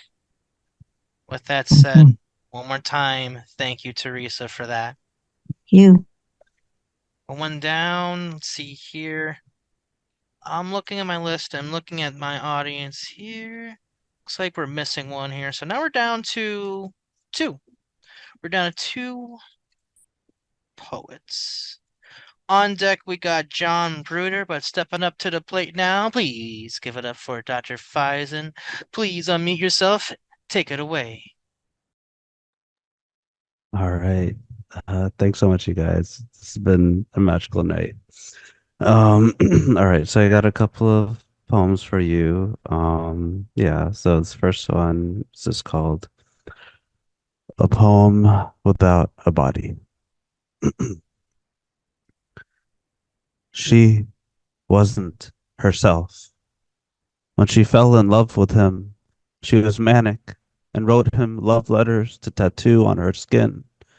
She kept coming back with another story to tell, a story that couldn't wait for his patient fingers. He was baffled. He had no idea he was a writer at heart. At her request, he wrote in the tiniest of scribbles so there would always be room for more. He wrote a novel on her limbs, a book of poems across her chest, a haiku beneath each earlobe. When he got to her back, he stopped transcribing her words and started to write his own. He wasn't himself, he wrote. When he realized how much he would miss her skin, he was depressed. He wrote to her a story of forbidden songs and hummed underneath his breath. She whipped around, broke his needle, bled, and took his jawline into her trembling palm. She was no longer manic. He was no longer depressed. She could feel his every word, reading his story by touch alone, and she was horrified. She searched his dilated eyes. He tumbled into hers. He couldn't understand how afraid she had become, how alone. She couldn't fathom the joy, the longing. She asked him why he had to ruin her fantasy with his obvious lies. He, as always, remained mute. He pulled down the handkerchief that covered the bottom half of his face. She saw now that he had no mouth at all, just empty skin in place of lips she couldn't kiss. He continued to hum somehow. He hoped desperately that she would recognize the melody.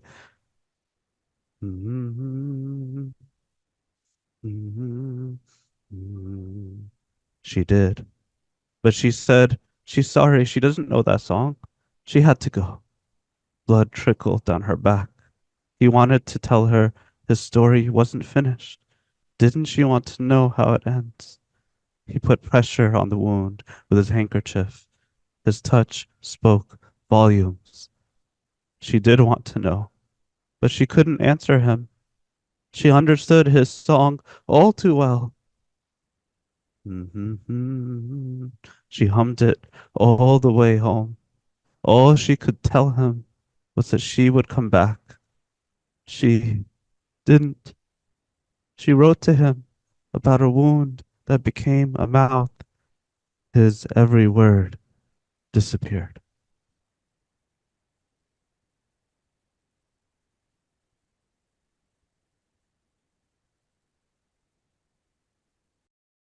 So yeah, so that was that.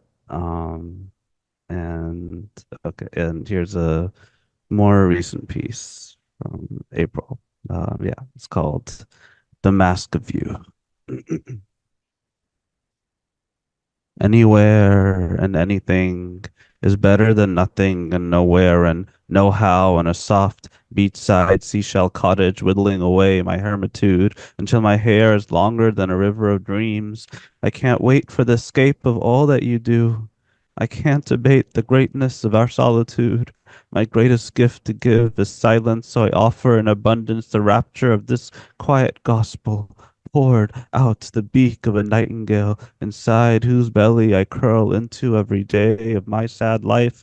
When I'm without you, will you take me to the Catskills until we walk into the clouds that pass over the mountain tops in swaths of beautiful mystery and tendrils of the ghosts of the sky floating over every bare treetop, still searching for spring in the Ides of April, inside which my body whispers the echo of a soul skydiving into a tiny body that knows nothing but the bliss of darkness. Take me in again and make me small. For the amniotic odor of every dream I've ever conjured is bleeding into the air and making everyone concerned. Back in the hallways of hospitals where every word is soaked in morbidity and mortality, cloaking veils of life and longing and elephants unspoken in ever-shrinking rooms, housed in headaches like hot air balloons billowing in tempestuous currents that only ever shift and can't make up their whip-smart minds that lash with the leather snap of weaponized truth, tenderizing the flesh of everything we hope and dream of, sinking in and out of focus until the place we've fallen into is reality, stripped and bare and naked and unrecognizable in its stark coldness, washing over you like the void turned liquid and disintegrating every inch of you back into the nothingness within which you were spontaneously ill-conceived. And I would rather be the fevered dream of an angel or a jinn than real. And I can't wait for the escape of all that you do. I will create inside the emptiness you left behind in my soul. I shun all else, everything and everyone. Embrace the moon in place of sun. There is only one. You are a wish undone. I am no one. I become. I can't wait for the escape of all that you are.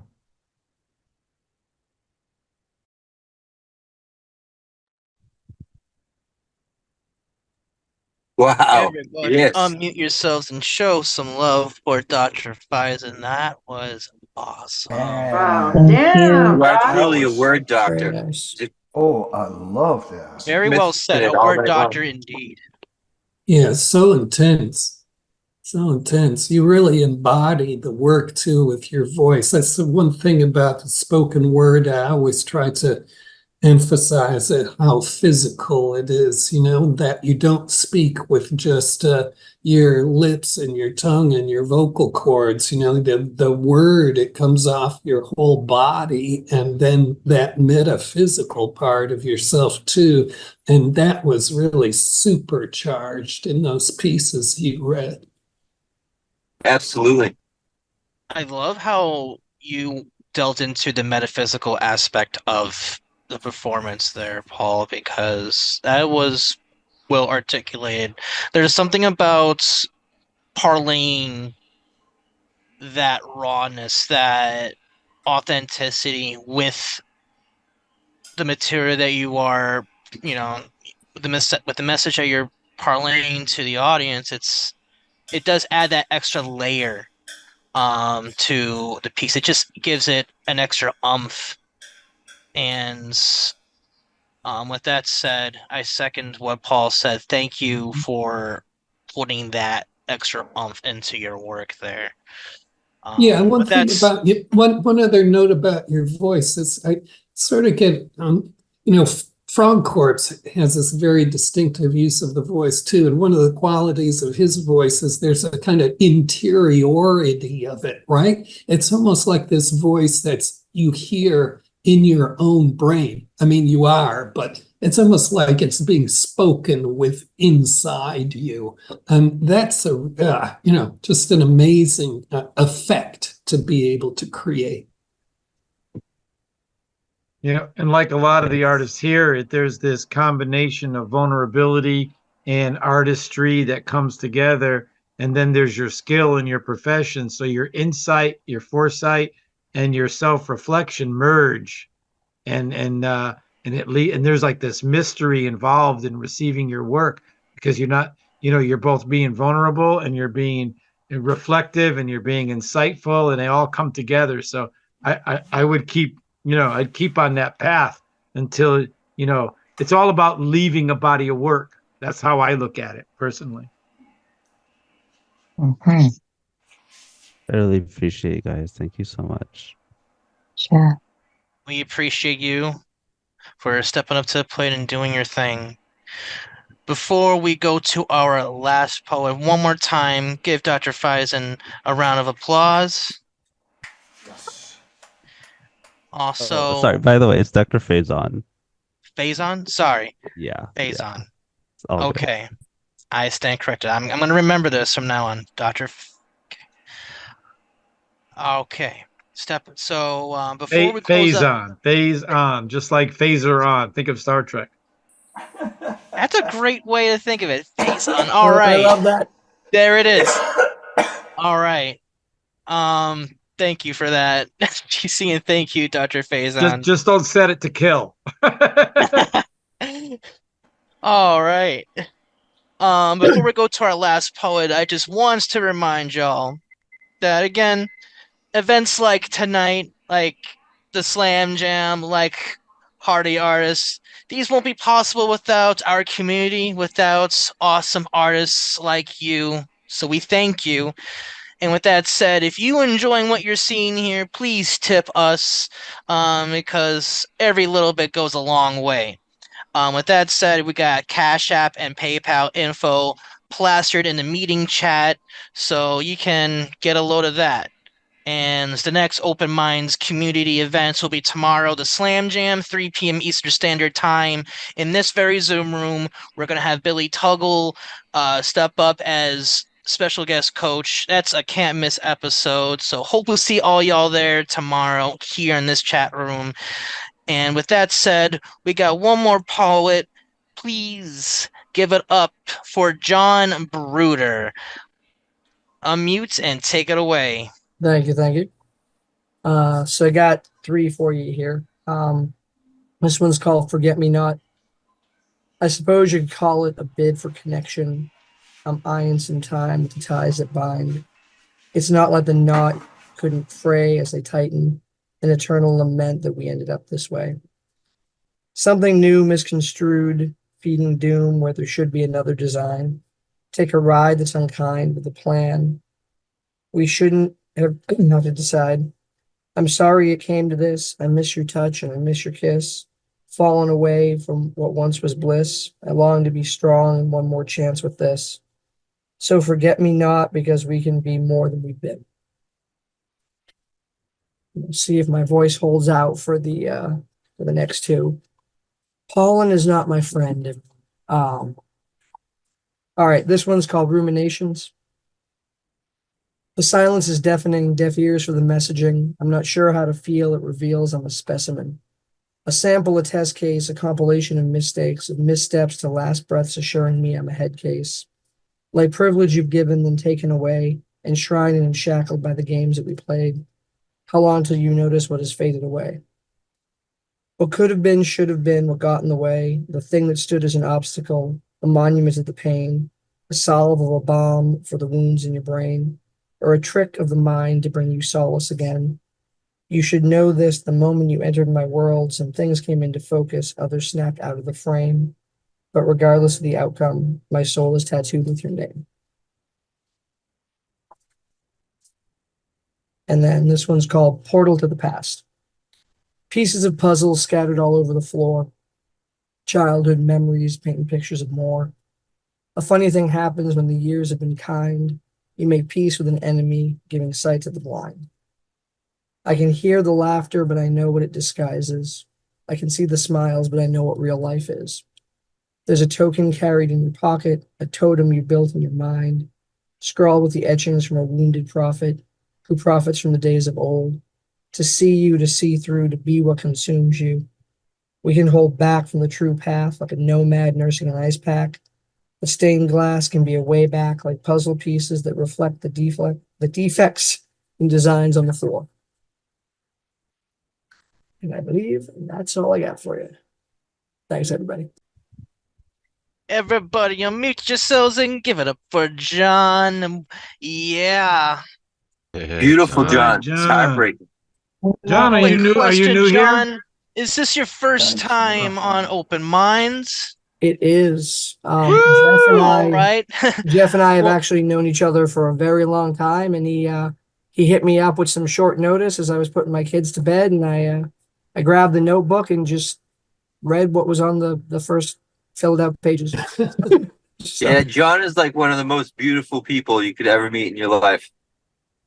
Thank you, sir. I've known John since I was a teenager, and he's always been the most like generous, giving person that you could ever possibly meet. He's like one of the best friends to have. So I'm glad to be able to introduce him here to Open Minds. Oh, this is awesome. Yeah, thanks, Jeff, for Everybody bringing unmute him. yourselves on three. Welcome home. 1, 2, 3. Welcome home. Welcome to Open Minds. Yeah, welcome home. Don't And be a let me stranger. guess. Please come back for more. We want And let more. me guess, you play the guitar. This is really like home to me. John, I've known since I was a teenager. I've known Cece Arshagra for over 20 years. So there's a lot of years of knowing people here in this room for me. So that's great. Jeff used to be my landlord. Wow. I think we both had more hair back then, but I just want to say something real quick. Thank you, CC, for doing this amazing feature. Dre, thanks for stepping up and hosting tonight. Hopefully by next Friday, I'll be feeling better and the show will go on as always. But it's been such an amazing show tonight. I missed a bit of it because, I haven't been feeling too well, but I'm definitely going to be watching the replay because y'all just crushed this tonight, man. What an amazing night. And thank you guys for being here so much. I love you. And I'm so honored by all your love. And whenever any of us get sick, I think it's because the body's trying to tell us something. So just let your body do the healing. You're not sick. You're just listening to the body say, hey, shut it down. I got some work to do. So listen to it. Drink your fluids and you're good. Get your sleep. Exactly. I just want to say, hey, Dre, you're a really good host. You're just like tactful and great moderator, great facilitating going on. I just thought I would give you some positive accolades in addition to your poetry and your crab rangoon cravings that you give me on a weekly or bi-weekly or daily basis. Like, you're just a great host. I don't know about his hosting, but that third eye is no, you're awesome. You're awesome. But the third eye, man, I'm loving it. I've never seen that before. Yeah, the things you can find online. man. Like this is not my first rodeo when it comes to hosting. I used to host open mics in person at UNH Manchester back like 10 years ago. Jeez, it's already been 10 years ago. That's but not possible. You're like 12. But anyway, no. I know, I'm such a baby. I'm a 33-year-old baby. I don't know. But yeah, when it comes to hosting, it doesn't faze me. This ain't nothing to me. So I'm just glad to have this community, this opportunity to share my night with y'all. And thank you for coming and spending your time, your art, your love with us all. And please follow us on Instagram, on YouTube, because this episode's gonna be online for your viewing purposes. So with that said, until next time, thank you and have an awesome you. Be Thank safe. you for having me. And thank you, Catalyst. You're doing all your work and the amazing flyer. Thank you. Yeah, I'll treasure it. We love you.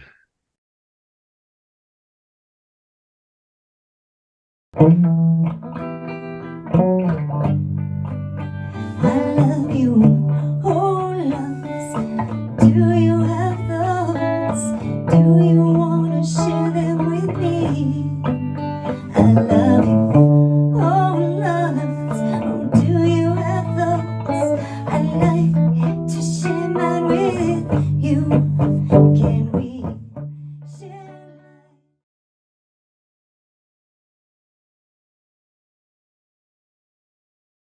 Are you gonna spread love or hate? Are you gonna spread love or